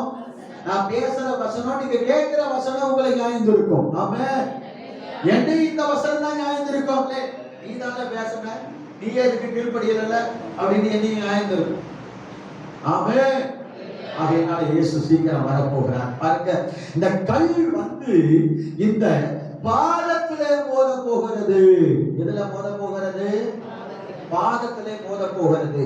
அப்படி பாதத்திலே மோதும் போது இதுதான் கர்த்தருடைய வருகை. இப்படி மோதும் போது இப்ப இருக்கிறது எது? இப்ப இருக்கிறது எது? இப்ப இருக்கிறது பாதம். அதை மட்டும் சொல்லுங்க. இரும்பும் களிமண்ணும் கலந்த பாதம். இப்போ இரும்பு வெண்கலம் இல்ல. வெண்கலம் இருக்கா? இப்போ வல்லரசா இருக்கா? இல்ல. இப்போ வெள்ளி இருக்கா? இப்ப தங்கம் இருக்கா? இது சின்ன குட்டி நாடு ஈராக். ஆமென். அதுவே ஒரு பலவீனப்பட்ட நாடு மாதிரி தான் இருக்கு இல்லையா? அப்ப இதெல்லாம் வல்லரசா இல்ல, பலமுள்ளதா இல்ல. இப்ப இருக்கிறது பாதம். ஆனா அந்த கல்லு வந்து பாதத்துல மோதும் போது என்ன நடக்குது? படிங்க. அவைகளை நொறுக்கி போட்டது. அப்பொழுது அந்த இரும்பும், அப்பொழுது கவனிங்க, அப்பொழுது அந்த இரும்பும் களிமண்ணும், பாதத்துல இரும்பும் களிமண்ணும் இருக்கு. இது ரெண்டும் உடையும் நொறுக்கும்னா ஓகே. ஆனா அப்புறம் பாருங்க, இந்த கல்லு வந்து மோதும் போது இரும்பும் களிமண்ணும் வெண்கலமும் வெள்ளியும் பொன்னும் ஏகமாய் நொறுங்குண்டு கோடை காலத்தில் போரடிக்கிற களத்திலிருந்து பறந்து போகிற பதரை போல் ஆயிற்று. எல்லாமே உடையுமா? அல்லேலூயா.